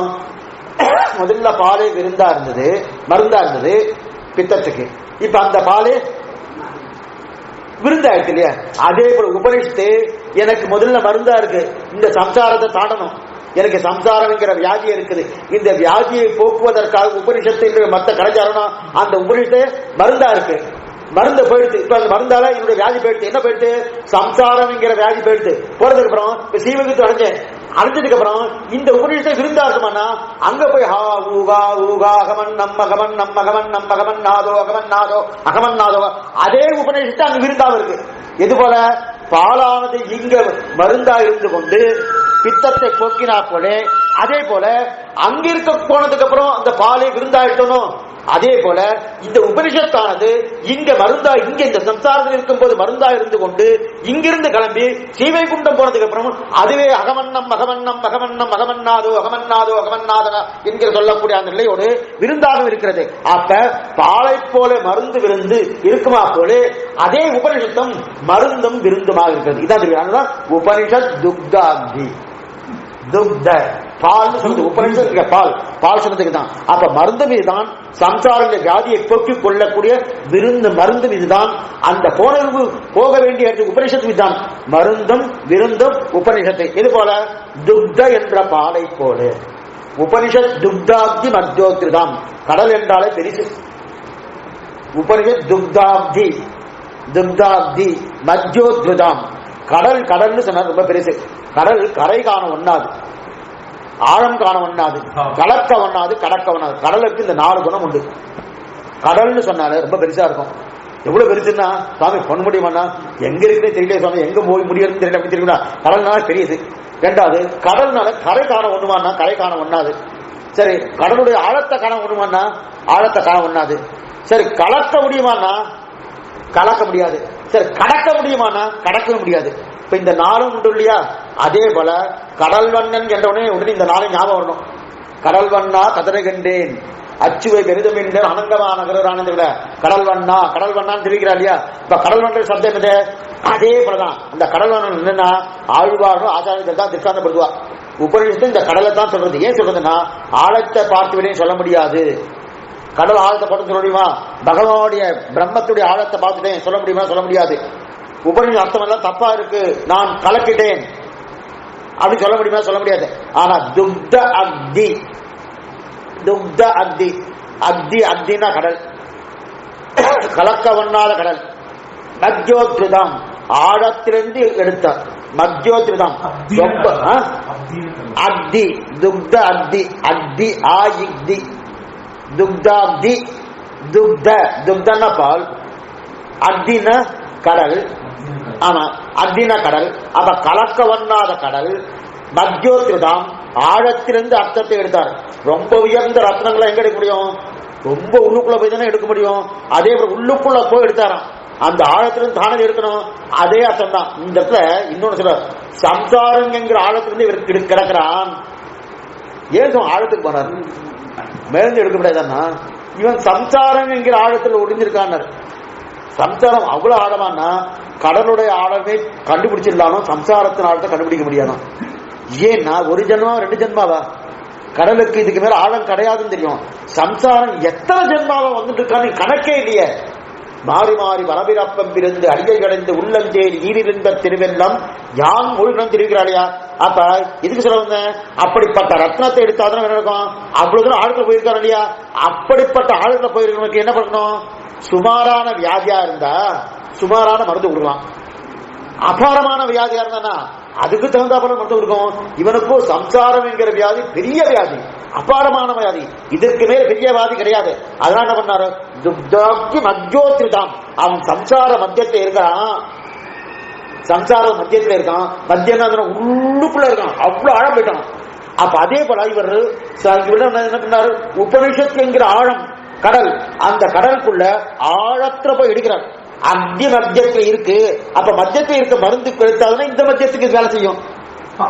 அதனால துக்தாப்தி மத்தியோத்ரிதம். இந்த சம்சாரத்தில் இருக்கிற கடையினால என்ன ஆகணும்? துக்தாப்தி மத்தியோத்ரிதம். அப்பதான் சரிப்படுத்த முடியும். ஆக உபநிஷத்தாளர் பார்ப்பதை கலைந்தார் வேதவியாசர், கிருஷ்ணன் கலைந்தான் திருப்பார் கடலை, கிருஷ்ண துவைபாயனர் கடைந்தார் உபநிஷத்தாளர் பார்க்கடலை. ஆச்சரியமா இருக்கிறார். அதாவது கிருஷ்ணன், கிருஷ்ண துவைபாயனர், கிருஷ்ண கிருஷ்ணா தத்துவம்னு 3 நிலை, 3 சொல்லுவார் நம்முடைய சம்பிரதாயத்தில். கிருஷ்ணன் யாரு? 3 பேருக்கு வாசிய ஆச்சாரியத்தில் ரொம்ப தெரிவிக்கிறார். ரொம்ப ஆச்சரியம். ஆச்சாரிய இந்த கிரந்தமே நம்மளுடைய நிலையை தெரிவிக்க வந்தது கிரந்தம். அந்த கிரந்தத்தை கிருஷ்ணன், கிருஷ்ண துவைபாயனர், கிருஷ்ண கிருஷ்ணா தத்துவம். கிருஷ்ணன் யாரு? திருப்பார்கள் கிடைத்த கிருஷ்ணன்.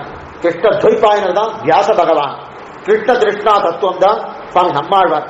எப்படியாவது கிருஷ்ணனையும் கிருஷ்ணாதத்தனையும் இறக்கணும்னு ஆசை அவருக்கு.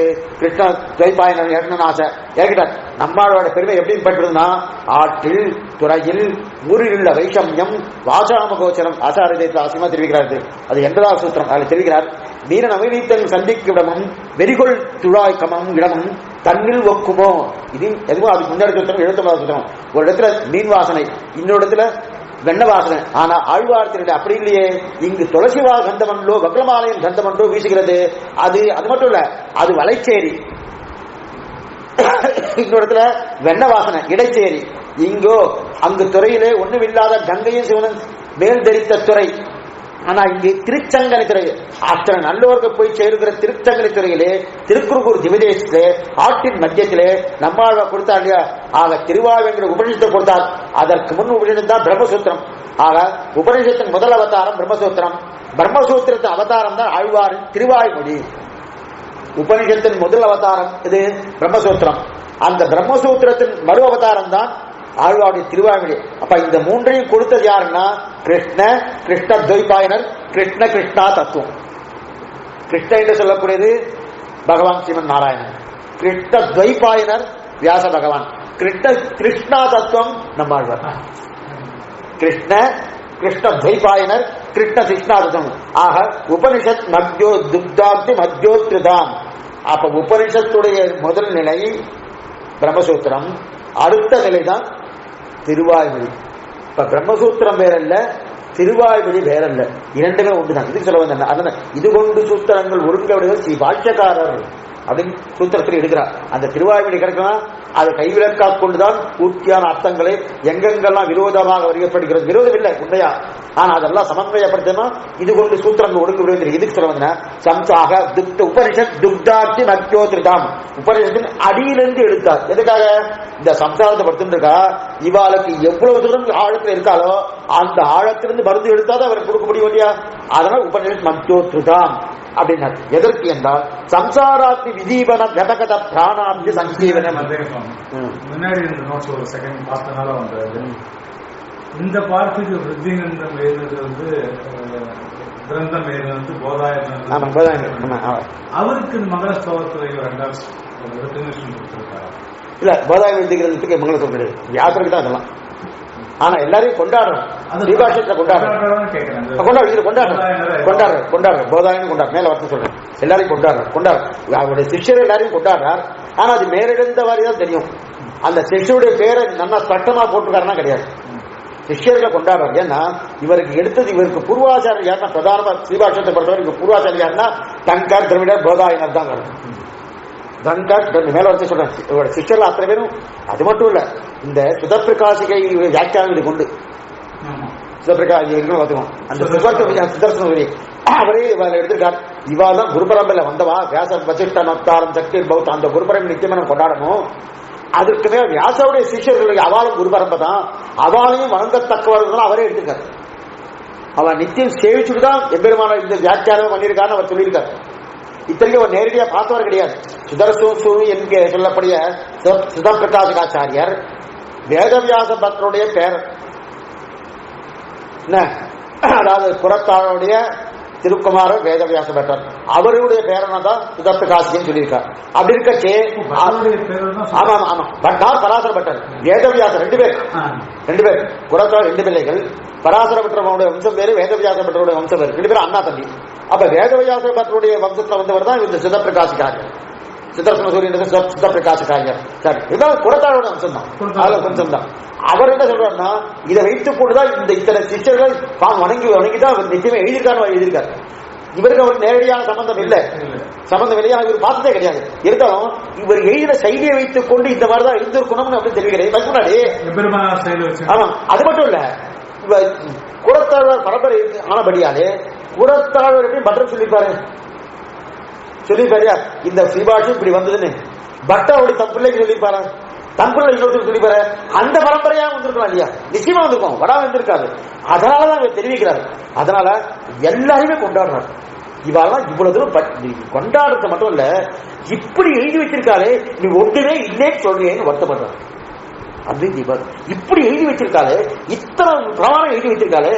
அப்ப இவெல்லாம் ஜங்கர் தமிழ் பிரம்மம் மட்டும் தான் இருக்குன்னா இவெல்லாம் இல்லையே சொல்றியான்னு. இது எது வரைக்கும் போயிடுத்துன்னா, இப்பயே புரியுறேன், எது வரைக்கும் போறதுன்னா அந்த வேதமே போயிட்டான். இப்ப வேதம் உண்மைன்னு ஒத்துண்டா ரெண்டாவது வஸ்து இருக்குன்னு அர்த்தம் இல்லையா? ஏன் இந்த மாதிரி சங்கரர் சொன்னார்னு பின்னாடி சொல்றேன். வேதம் உண்மைன்னு ஒத்துண்டா அப்ப என்ன ஆகுது? பிரம்மத்தை தவிர இன்னொன்னு இருக்குன்னு அர்த்தம் இல்லையா? அப்ப வேதமே பொய்யா இருக்குன்னா பொய்யான வேதத்தை வச்சுட்டு மெய்யான ஒரு வார்த்தையை நீ எப்படின்னா சொல்ல முடியும்? பொய்யான ஒரு வஸ்து, ஒருத்தர் பொய்யானவன் மெய்யை எப்படி சொல்ல முடியும்? பண்ண முடியாது. எப்படி பண்ண முடியும்? அதுவே பொய்யாச்சு. அது ஏன் பொய்ன்னு சொல்ற? எதனால பொய்யாச்சு? ஏன் இவருடைய வாதம் என்ன? பிரம்மத்தை தவிர ரெண்டாவது கிடையாதுன்னு இப்படி வாதம். அதை மெய்யும் சொல்லியாச்சுன்னா அத்வைதம் அடிபட்டு போடும். அது மெய்யும் சொல்லியாச்சுனால அத்வைதம் அடிபட்டு போடும். அப்ப அது பொய்யும் சொல்ல வேண்டிய நிர்பந்தம் ஏற்படுறது.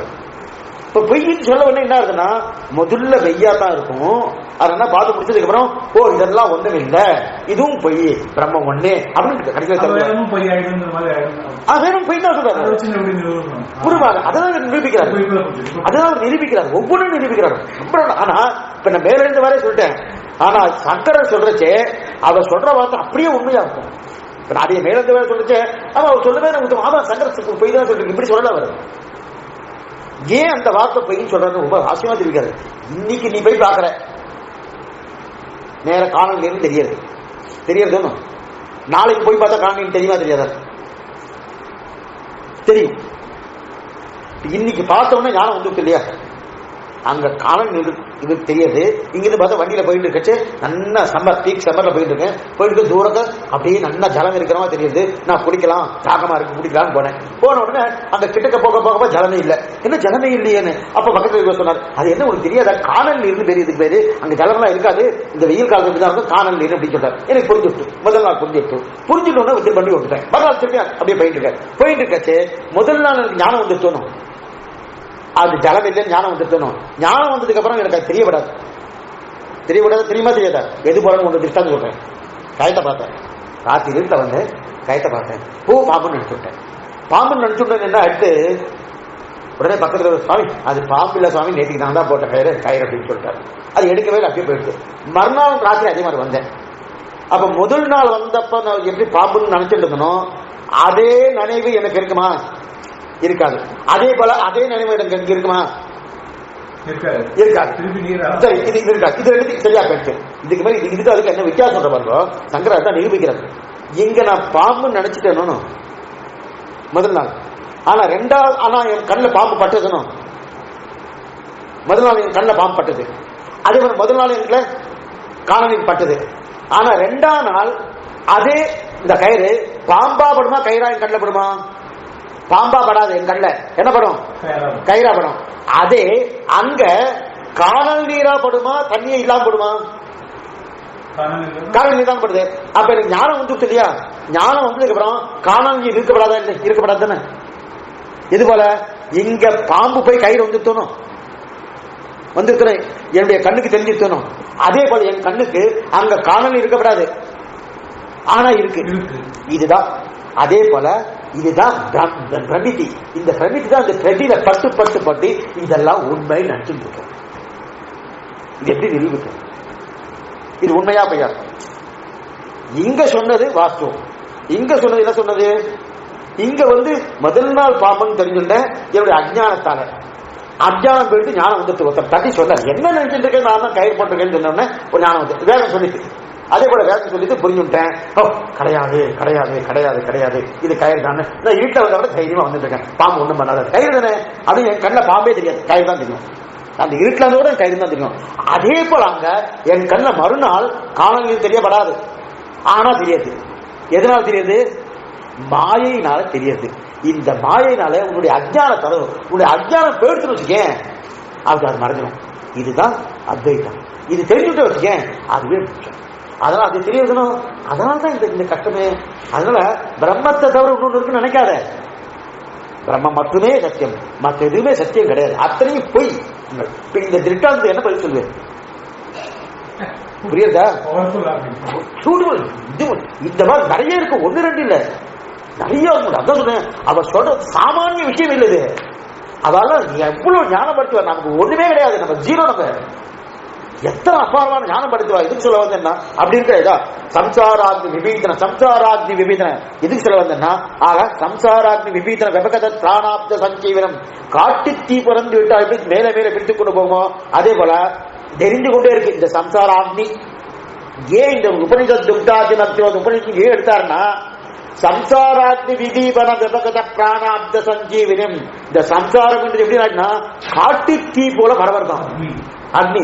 சம்சார அக்னி, சம்சார அக்னி பிரிச்சுக்கணும். சம்சார அக்னி அப்படிப்பட்ட அக்னி எரிஞ்சுட்டே இருக்கு. அது எப்படி எரியுது? 10 மாசத்துல இந்த காட்டு தீ அப்படின்னா, முதல்ல ஒரு ஊர்ல ஒரு ஆத்திரம் இருக்கும், அப்புறம் ஊருக்கு போகும், அப்புறம் காட்டுக்குள்ளா போகணும். காட்டுக்குள்ளா போயிட்டுனா கூட ரொம்ப கஷ்டப்பட்டு ஒருத்தர் அணைக்கிறா பாருங்க. 10 மாசம் ஆகுது, 11 மாசம் ஆகுது, 1 வருஷம் கூட ஆறுதுன்னு சொல்றா இல்லையா? அது அணைக்கிறதுக்கு எங்க ஏரோப்ளேன்ல போய் அணைக்கிறா இல்லையா? அதுவாது அணைச்சிடலாம் 10 மாசத்துல. இந்த சம்சாரம்ங்கிற காட்டு தீவை அணைக்கவே முடியாது. ஏன்னா அது 10 மாசம் அனுப்பி விடுறது, இந்த அணைக்க முடியாது.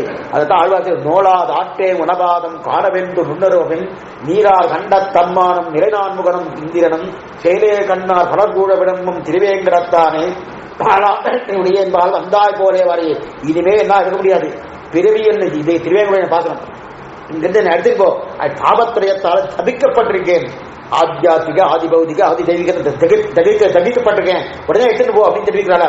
சம்சாராத்மி விதீதன காட்டு தீ போல பரவுறது.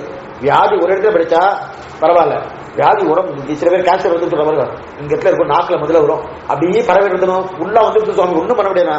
அந்த மாதிரி கிடு கிடுக்கிட்டு பரவிடுதணும். அக்னி பரவா போற பரவிட்டு பூர்த்தியா வருது. அந்த மாதிரி ஒரு சரீரம் இல்ல, எத்தனை சரீரம்? ஒரு சரீரமா எடுத்திருக்கேன். மாறி மாறி பலபிறப்பம் பிறந்து ஆத்மா ஒண்ணுதான். ஆனா ஆத்மா எடுக்கக்கூடிய சரீரமும் பல பல சரீரமா இருக்கு இல்லையா? அப்படி பல பல சரீரத்தை எடுத்துட்டு இருக்க இல்லையா? அப்ப எவ்வளவு தூரம் போயிடுச்சுன்னா, ஜீவாத்மா பரமாத்மா இருக்கக்கூடிய நெருக்கமே போயிடுது இல்லையா? வியபகத பிராணாப்த சஞ்சீவனம், பிராணனான பரமாத்மாவை தூரவே தள்ளப்பட்டு, பகவான் தான் பிராணன். அந்த பிராணனான பகவானே வியபகத பிராணாப்த சஞ்சீவனன், தூர தளபட்டன். ஆத்மாவுக்கு எது பிராணன்? பகவான் தானே. சம்சார அக்னி கொழுந்து விட்டு எரிகிறபடியால பிராணனான பரமாத்மா, அதாவது புரியத்துக்காக சொன்னேன், இந்த இவரு பரபிரம்மம் தான் பிராணனா. கோக்கேவான் யாப்தான் யாத் எதேஷ ஆகாச ஆனந்தமஸ்யாது உபனிஷத்து தெரிவிக்கிறது. தைத்திய உபனிஷத்து எதேஷ ஆனந்த ஆனந்த கோக்கியோவான் ஜாப்த பிராணாத், பிரம்மமே பிராணன். பிராணன் சொன்னா என்ன அர்த்தம்னா, அதாவது ஆத்மா அல்லது பிரம்மம் என்று சொல்லிக்கலாம்னா ரெண்டுமே சொல்ல. ஏன் பிராணன் சொன்னா, சம்சாராக்னி விஜீபவ ஜபகத பிராணாப்த சஞ்சீவனன், ஆத்மான்னு சொல்லிக்கலாம் அல்லது பிரம்மம்னு சொல்லிக்கலாம். அப்படி சொல்லாம ஏன் பிராணன் சொன்னான்னா, பிராணன் இல்லைன்னா உலகத்தில் ஜீவிக்க முடியாது, ஜீவிக்க முடியாது. அப்ப பிராணன் இல்லாம ஜீவாத்மகெல்லாம் ஜீவித்துக் கூட இருப்பதான் நினைச்சுட்டு இருக்கே. அப்ப எவ்வளவு தூரம் அறிவில்லாத்தனமா இருக்குன்னு இவெல்லாம் இருக்காளே. ஆழ்வார் தெரிவித்தார், அன்று நான் பிறந்திலேன் பிறந்த பின் நடந்திலேன், நின்றதந்த ஊரகத்து இருந்ததந்த காடகத்து அன்று வெக்கனை கிடந்ததை எண்ணிலாத முண்டலாம் அன்று நான் பிறந்திலேன். அன்னைக்கு நான் பிறக்கலைன்னு. பிறக்கலைன்னா பிறந்து சொல்லுவா, பிறக்காம சொல்லுவாளா? ரெண்டுமே சொல்ல முடியாது. பிறந்தா நான் பிறந்துக்கலன்னு சொல்ல முடியாது, பிறக்கிறது விட சொல்லவும் முடியாது. அப்படி இருக்கிறது ஆழ்வார் பிறந்து வச்சுட்டு அப்படி நான் பிறக்கிறேன்னு அர்த்தம்னா, பகவான் ஸ்ரீமன் நாராயணன் தான் முழுவதற்கணும், அவன் தான் காரணத்துக்கு தேவையான, அவன் தான் காரண வஸ்து தெரிஞ்சுக்கலையனோ. அப்ப பிறந்ததாக அர்த்தம் இல்லை. அப்ப என்ன அர்த்தம்? பிராணன் இல்லாம ஜீவிச்சுட்டு இருக்கேன். அதுதாங்க பிராணம் இல்லாம ஜீவிச்சுட்டு இருக்கேன். அவ்வளவு தூரம் அறிவில்லாத்தனமா இருக்கேன்.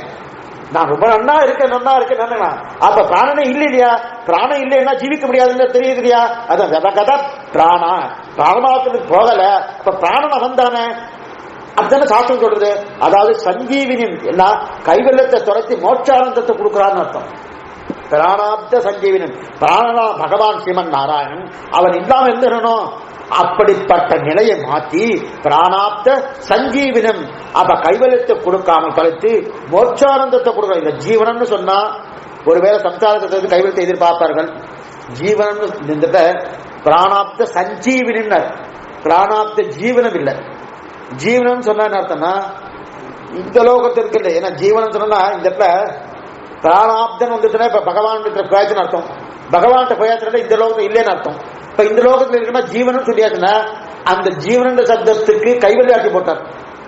இங்க என்ன பிராணாப்த சஞ்சீவினி. இப்ப சஞ்சீவினி என்ன அர்த்தம்னா ஐஸ்வர்யத்தை தொலைத்து கைவல்யத்தை தொலைத்து பகவத் அனுபவ பிரீத்திகாஜ கைங்கரியத்தை கொடுக்கதான் பிராணாப்த சஞ்சீவனி. வெறும் ஜீவனம் கொடுத்தா கைவல்யத்தை கொடுக்கணும், ஐஸ்வர்யத்தை கொடுக்கணும். ஏன்னா இங்கிருந்து கிளம்பியாச்சு. அப்ப ஜீவனம் கொடுத்தா கைவல்யத்தை கொடுக்குறான். அப்ப ஆத்மலாபம். இந்த பகவன் லாபத்தை கொடுக்கதான் சஞ்சீவனம். சஞ்சீவனம் என்றாலே வெறுமே ஜீவனம் அர்த்தம் ஊத்து. ஜீவன் ஊத்து பரமாத்மா. பரமாத்மா அடைந்து வாழ்வதுதான் உஜ்ஜீவனர்களாக சஞ்சீவனியான பெரிய பிரம்மசூத்திரத்தை கொடுத்தார். அதாவது ஆத்மாக்களுக்கெல்லாம் ஒரே சஞ்சீவனி மருந்து வேதவியாச பிரம்மசூத்திரம் தான் அப்படின்னு தெரிவிக்கிறார். ஆக அதாவது பாராசரிய வசஸ்துதாம் உபனிஷத் துக்தாப்தி மத்தியோத்ருதாம் சம்சாரா விபீதவன பிரகவகத பிராணாப்த சஞ்சீவினி. ஒரு நிமிஷம். சம்சாராக்னி விதீபன கபகத என்ன பண்ணிருக்கிறது? ஆமா, சம்சாராக்னி விதீபன. சம்சாராக்னா திருப்பி திருப்பி திருப்பி திருப்பி போயிருக்கோம். விதி அதான் விதீபனம். சம்சார விதீபன கபகத கபகத பிராணாப்த சஞ்சீவினி. வெபகத பரமாத்ம நெருங்க முடியாம போறது இல்லையா வெபகத. அந்த வெபகத்தை நெருங்க முடியாம வெபகத பிராணாப்த சஞ்சீவினி. அதுக்கு அடுத்தது பூர்வாச்சாரிய சுரக்ஷிதாம் பகவதின் வியாகாத தூரஸ்திதாம் ஹானிதாந்தி நிஜாட்சரைகி சுமரசக பௌமாத் பிபந்த்வந்தகம். பூர்வாச்சாரியரான டங்கர் திரவிடர் எல்லாரும் எத்தனையோ வியாக்கியானம் பண்ணி வச்சிருக்காங்க. பூர்வாச்சாரிய சுரக்ஷிதாம். இந்த பூர்வாச்சாரிய சப்தம் நாதமணிகள் தொடக்கமாக நம்ம மனவாளம் பறிந்த கிடையாதுங்க. இந்த மங்கள ஸ்லோகம் எதுக்கு? பிரம்மசூத்திரத்துக்கு. இப்ப பிரம்மசூத்திரத்துக்கு மங்கள ஸ்லோகம் ஆனபடியாலே அந்த சூத்திரக்காரர் யாரு? வியாசர். சூத்திரக்காரர் வியாசர். வியாக்கியான கர்த்தா யாரு? வியாக்கியான கர்த்தாவோட இவர் கிடையாது. நம்ம மேல இந்த வாரை பார்த்தா என்ன இருக்குமா? வியாக்கியான கர்த்தா ஸ்ரீ பாஷ்யம், இவர் பாஷ்யக்காரன் சிபா இல்ல. ஆக்சுவலி பார்த்தா பாஷ்யக்காரர்னா தன்கட் திரவிடர் போதாயனம் தான் காலம். அவதான் வியாக்கியம். அதுக்கப்புறம் அந்த போதாயன விருத்தி கண்டத்தை எடுத்து தான் இவர் பண்ணியிருக்கார். இப்ப மேலெழுந்த வேறைய பார்த்தா இவ வியாக்கியான கர்த்தான்னு எம்பெருமானார் சொல்ல முடியாது.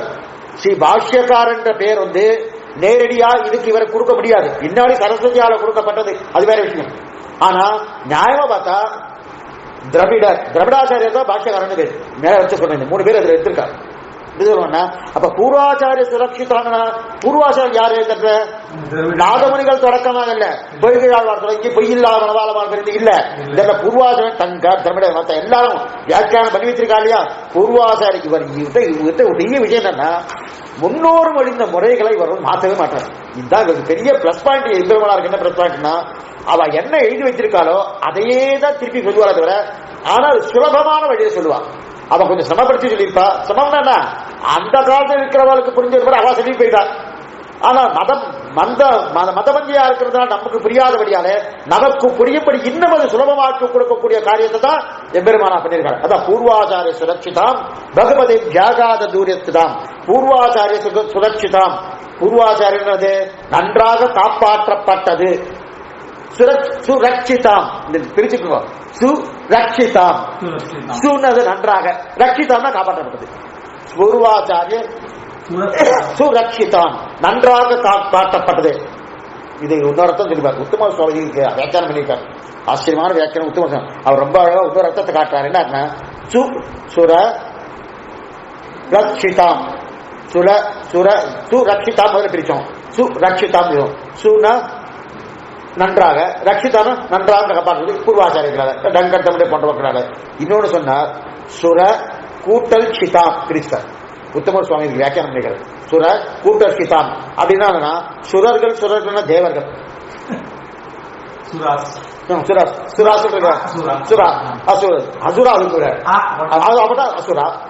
தேவர்கள். சுரான தேவர்கள். அப்ப யார் தேவர்கள்னா பூர்வாச்சாரிய சுர. பூர்வாச்சாரிகள் சுர. பூர்வாச்சாரிய சுரதான பூர்வாச்சாரிகளான தேவர்கள் கூட சேர்த்துக்கிறார். அழகா என்ன அழகா பூர்வாச்சாரிய சுர. இப்ப பூர்வாச்சாரிய தேவர்கள் சீதா காப்பாற்றப்பட்டது. பூர்வாச்சாரியர்களாலே தேவர்கள் இருக்கிறாங்க. இப்ப சுவாமி என்ன சொன்னா அந்த தேவர்கள் யாருல நிலத்தேவர்கள் தான். இப்ப நிலத்தேவர் யார கிடைக்கிறான்னா பூர்வர்கள் நன்றாக காப்பாற்றி வந்தா. ஆனா நாள் போக போக பகவதி வியாகாத தூரத்தில் என்ன தெரிவிக்கிறான்னா பூர்வாச்சார சுரட்சிதாம்னு சொன்னது நன்றாக பாப்பாட்டப்பட்டதுன்னு ஒரு அர்த்தம். சுரட்சிதாம் சுர கூட்டல் சிதான்னு மாத்தினா சுர என்று தேவர்கள் அர்த்தம் கொடுத்து அந்த தேவர்கள் யாரு பூர்வாச்சாரிய சுரன்னு சொல்லி நிலத்தேவர்கள் ஆக்கி அந்த நிலத்தேவர்கள் நன்றாதான் ரட்சித்து கொடுத்திருக்காங்க.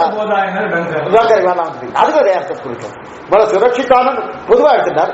மறுபடியும் அவரை விசேஷமா சொல்லி சொல்லிக்கிறார். இது உத்தம சுவாமி போட்டது. சரி சுவாமி அவர் தான் பண்ணி வச்சிருக்காரு, இவரையா பண்ணணும். பூர்வாச்சார சுரட்சிதம் பூர்வ நண்டதான் கவலைப்பட்டு வந்து காப்பாற்றி விட வந்தது. ஆனா நாள் போக போக பகுமதியும் வியாகாத தூரஸ்திதாம் வியாகாத நிறைய பேர் அவரவர்கள் அர்த்தம் பண்ண ஆரம்பித்தார்கள். அவரவர்கள் அர்த்தம் பண்ண என்ன அர்த்தம், நிறைய மதங்கள் நிறைய பேருடைய அபிப்பிராயங்கள் இதெல்லாம் வர வர சம்பிரதாயமே பட்டு போகும். நிறைய மதங்கள் வர ஆரம்பித்து நாட்டினான் தெய்வவங்கம் நல்லதோர் அருள் தன்னாலே காட்டினான் வணங்கம் சமயங்கள் பலபலவாக்கின்னு தெரிவிக்கிறார் ஆழ்வார். இது சொல்ல வந்து நிறைய சமயங்கள் வந்துட்டு நிறைய சமயங்கள் வந்து அவரவருடைய அபிப்பிராயத்தை உள்ள புகுத்த ஆரம்பிச்சார். என்னுடைய அபிப்பிராயம் இது, அதுக்கு தகுந்தவரை அது இருக்குவார், என்னுடைய அபிப்பிராயம் இது, அதுக்கு தகுந்தவரை இது இருக்குப்பார் அப்படின்னு அதெல்லாம் ஒத்துப்பவர. ஆனா அந்த அபிப்பிராய பேதங்கள்லாம் விருத்தமான இதுக்கு விருத்தமான இருக்கு. பூர்வாச்சாரிய சுரட்சிதாம் பகவதியாகாத பரஸ்பர விருத்தமான அபிப்பிராய பேதங்கள். நான் சொன்னது அவருக்கு ஒத்துப்போகவில்லை, அவர் சொன்னது எனக்கு ஒத்துப்போகல, யார் சொன்னாலும் மொத்தமா ஒத்துப்போகல. இவர் சொன்னதை ஒத்துப்பா, அவர் சொன்னது ஒருத்தமுறை ஒருத்தர் ஒத்துப்பாரு. அதைத்தான் வியாகாத தூரஸ்திதாம். வியாகாத தூரஸ்திதாம் என்னன்னா வியாகாதம் என்னதான் இதை தள்ளி போட்டா. இந்த பிரம்மசூத்திரத்தை கண்டபடி அவரால் எடுத்து போட்டாங்க. என்னைக்குமே ஒரு கிரந்தத்தை ஒருத்தர் உபதேசம் பண்ணணும்னாலே அந்த உபதேசத்துக்கு யோகியதை பெற்றவன் தானா இவன் தெரிஞ்சு உபதேசம் பண்ணணும். வழியில போறவங்க கண்டபடி இருக்கணும். பாத்திரம் வந்து பிச்சைடு கோத்தம் வந்து பெண்ணை குடும்பத்துக்கு சொன்னது இதுதான் காரணம். இந்த கிரந்தத்தை அனுபவிப்பதற்கு இந்த சொல்லுந்தத்தை சொல்வதற்குண்டான யோகத்தை படைத்தவனாயவன் அப்படின்னு அப்படி தான் பண்ணும். அப்படி இருக்கச்சு அவன் சூத்திரத்தை கண்டுபிடி அவர்கள் அர்த்தத்தை சொல்லி போனா இல்லையா, அப்ப பிரம்மசூத்திரத்தின் உண்மையான அர்த்தமே தெரியாதபடி மறைத்தார்கள். மறைத்தாங்க. எது போலன்னா அமிர்தத்தை 1000 தோலா கடைந்தான். அதே அமிர்தத்தை தான் எடுக்கிறாங்க. பகவான் 1000 தோலா அழகடை கடைந்தான், அமிர்தத்தை கடைஞ்சாங்க. இவர் என்ன பண்ணார், துக்தாத்தி மத்தியோத்திரிதாம் என்று சொல்ல அப்படின்னு சொல்லி அமிர்தத்தை இவர் கடைந்தார். வேதவியாசர் உபனிஷத்தின் அமிர்தத்தை கடைந்தார். கண்ணனும் திருப்பார்க்கடல் என்ற அமிர்தத்தை கடைந்தான். ஆனா என்ன ஆச்சுன்னா தேவர்களும் ஜாக்கிரதையா பார்த்து வச்சிருந்துட்டான் அந்த அமிர்தத்தை. ஆனா அதை கொண்டு போய் அசுரர்கள் எங்கேயும் கடல்ல கொண்டு வரைச்சு வச்சுட்டாடியா, தெரியுமா தெரியும், கடல்ல கொண்டு போய் வரைச்சு வச்சுட்டாடியா. பகவதி வியாகாத தூரஸ்திதான் யாரு, அந்த உப்புச்சாராக இருக்கக்கூடிய அந்த திருப்பார்க்கடை கலைந்த அமிர்தத்தை தேவர்கள் ஜாகிரதையா பார்த்துட்டு இருந்தா, ஆனா அந்த அசுரர்கள் அதை கொண்டு போய் வரைச்சு வச்சுட்டாடியா. அதே போல இங்கே வியாச பகவான் இந்த உபநிஷம் என்னும் துக்தாட்சி மத்தியோது உபநிஷம் கடைஞ்சார். கடைஞ்சி நல்லா தான் கொடுத்தார். கொடுத்ததுக்கு அப்புறம் இங்க இருக்கக்கூடிய அசுரர்களான அவரவர்கள் தங்கள் தங்கள் பதிவு கற்பாலே கொண்டு போய் மூலையில வரைச்சு வச்சுட்டார். உபநிஷம் துக்தாட்சி மத்தியோத்தான் ஆச்சரியமா இருக்காரு. உபநிஷத் துக்தாட்சி மத்தியோத்தான் அப்ப கொண்டு போயிட்டார். சரி சுவாமி, அந்த கண்ணன் அமிர்தத்தை கடைந்தானே, தேவர்கள் பாதுகாத்தாலே, அது அசுரன் கொண்டு அடிச்சிட்டாரே, அப்ப இது சரியா இருக்கு. இப்ப திருப்பி கொண்டு வரணும் இல்லையா அந்த அமிர்தத்தை. அமிர்தத்தை யார் கொண்டு வந்தா, கண்ணன் கடைந்த அமிர்தத்தை யார் கொண்டு வந்தா, கருடன் போய்தான் அது அனுப்பி வச்சுதான் திருப்பி கொண்டு வரதுக்கு பண்ணார். கருடன் போய் தான் அந்த அமிர்தத்தை கொண்டு வந்தார். ஞாபகம் இருக்கா உங்களுக்கு? அமிர்த இன்னைக்கு சேரத்துக்கு போறாங்கன்னா அமிர்த கலசத்தோட தர்ணன் முன்னாடி எடுத்து அமிர்த கலசத்தை பெரிய அமிர்த கலசத்தோட இருப்பார். ஆமா, அதேதான் அமிர்த கலசத்தோட எழுதிப்பார். அங்க என்ன அங்க இந்த மாதிரி ஆனபடியாலே அந்த அமிர்தத்தோட வராண்டியா, அப்ப கருடனைத்தான் அனுப்பி வைத்தான் பகவான் திருப்பி கொண்டு வரதுக்கு. அப்ப இதே மாதிரி இங்க திருப்பி கொண்டு வரணும். யார் அனுப்பிச்சார்னா சுவாமி ராமானுஜரை அனுப்பி வைத்தார். அங்க மறைக்கப்பட்டது அசுரர்களாலே. எது அமிர்தமானது கண்ணன் கலைந்த அமிர்தம், அது உப்புச்சார அமிர்தம். அதை கொண்டு வருவதற்காக கருடனை அனுப்பிச்சார். இங்க கருடனை போல சுவாமி ராமானுஜரை அனுப்பி ஹானி தாந்தி நிஜாச்சரைகி மறுபடியும் கண்ட இடத்துல அதை கொண்டு வந்தார். எந்த இடத்துல இருந்து கருடன் அமிர்த கலசத்தை கொண்டு வா போலே இன்னைக்கு நீங்க சேரங்கம் பண்ணீங்கன்னா நீங்க என்ன இருக்கணும்னா தெற்கு வாசல் அமிர்த கலசத்தோடு கருடாசனம் பெரிய சன்னதி இருக்கணும். அதாவது கார்த்திகை கோபுர வாசல் இருக்கு இல்லையா, கார்த்திகை கோபுர வாசலை தாண்டின உடனே சுதர்சன ஆழ்வார், சுதர்சன பக்கத்தில் இருக்கக்கூடிய அமிர்த கலச கருடன் பார்த்துக்கிறேன். அந்த கருடன் ரொம்ப முக்கியம். ஏன்னா ராமானுஜன் அமிர்தமயமான பிரம்மசூத்திரத்தை திரும்ப கொண்டு வரத்துக்கு வந்தார். அவர் அமிர்தமான அந்த கொண்டு வந்தார். நிஜாட்சரைகி, நிஜன்னா தன்னுடைய அக்ஷரத்தாலே தன் சப்தத்தாலே திரும்ப கொண்டு வந்தார். நிஜாட்சரைகி, நிஜன்னா தன்னுடைய அக்ஷரத்தாலே அர்த்தம்னா ஸ்ரீபாட்சம் என்பது தன்னுடைய சப்தம் தானே. எது போலனால் கருடன் நிஜாட்சரைகி, கருடனுடைய தன் சப்தம் என்றால் கருட மந்திரத்தை சொல்லிதான் கருடன் கொண்டு வந்தார். அந்த கருட கலசத்தை எப்படி கொண்டு வந்தார்? அமிர்தத்தை கருட மந்திரத்தை சொல்லிதான் கருடன் கொண்டு வந்தார். அதே போல இவர் எப்படி வந்து அமிர்தத்தை கொண்டு வந்தார்? இது எந்த அமிர்தம்? உபநிஷத் அமிர்தத்துக்குன்னா தன்னுடைய வாக்காலே, என்ன வாக்கு? எத்தனை பேரை ஜெயிச்சார் தன்னுடைய வாக்காலே மூளையில் கலக்கப்பட்ட அந்த இருக்கக்கூடிய அமிர்தமான இந்த பிரம்மசூத்திரத்தை மறுபடியும் திருப்பி கொண்டு வந்தார். வடமந்திரத்தை சொல்லிக் கொண்டு அமிர்தத்தை திருப்பி கொண்டு வந்தார் போல அதே போல இங்கேயும் தன் அச்சரத்தாலே அமிர்தத்தை திருப்பி கொண்டு வந்தார். இப்ப திருப்பி கொண்டு வந்தார், திருப்பி கொண்டு வந்து இங்கே போயிடுது. நடுவில் ஏன் போயிட்டுனா முதல்ல டங்கார்த்தப்பட்ட போதாயிரம் விருத்திகத்தை ரொம்ப நல்லா பண்ணி வச்சிருந்தான், நல்லா தான் காப்பாற்றி வச்சான். அதுதான் சுரட்சிதா, நல்லா காப்பாற்றிருந்தான், நல்லா தான் இருந்தது. ஆனா என்ன ஹானி தாந்தி நிஜாட்சரைக்கு சுமனசகா, அப்படிப்பட்ட பின்னாடி வரக்கூடிய வதிவி கற்பாலே அவரவர்கள் தங்கள் தங்கள் மதித்தினாலே தங்களுக்கு தகுத்து கொண்டு இந்த பிரம்மசூத்திரத்தை ஒரு மூலையிலேயே புகட்டார்கள். என்னைக்குமே ஒரு கிரந்தத்துக்கு உண்மையான அர்த்தம் இல்லாமல் தங்கள் தங்கள் போக்குகளை அந்த கிரந்தத்துக்கு அர்த்தம் சொன்னா அந்த கிரந்தத்துக்கே வேல்யூ இல்லாம போயிடும். கிரந்தத்துக்கு வேல்யூ இல்லை. ஏன்னா அதனால்தான் ஸ்ரீவைஷ்ணவ இன்னைக்கு நினைச்சுக்கிறதுக்கு என்னன்னா முன்னோர் மடிந்த வலதப்பாம கேட்டு முதல்ல என்ன வியாக்கியானம் இருக்கோ பின்னாடி இருக்கிற அந்த வியாக்கியானத்தை அடிவச்சுதான் இருக்கிற அவர் ஏதோ பண்ணிட்டாரு, கொஞ்சம் சுமாரா பண்ணிருக்காரு, நான் இன்னும் என்ன பண்றேன் இருக்கா? எங்கேயாவது இருக்கவே இருக்காது.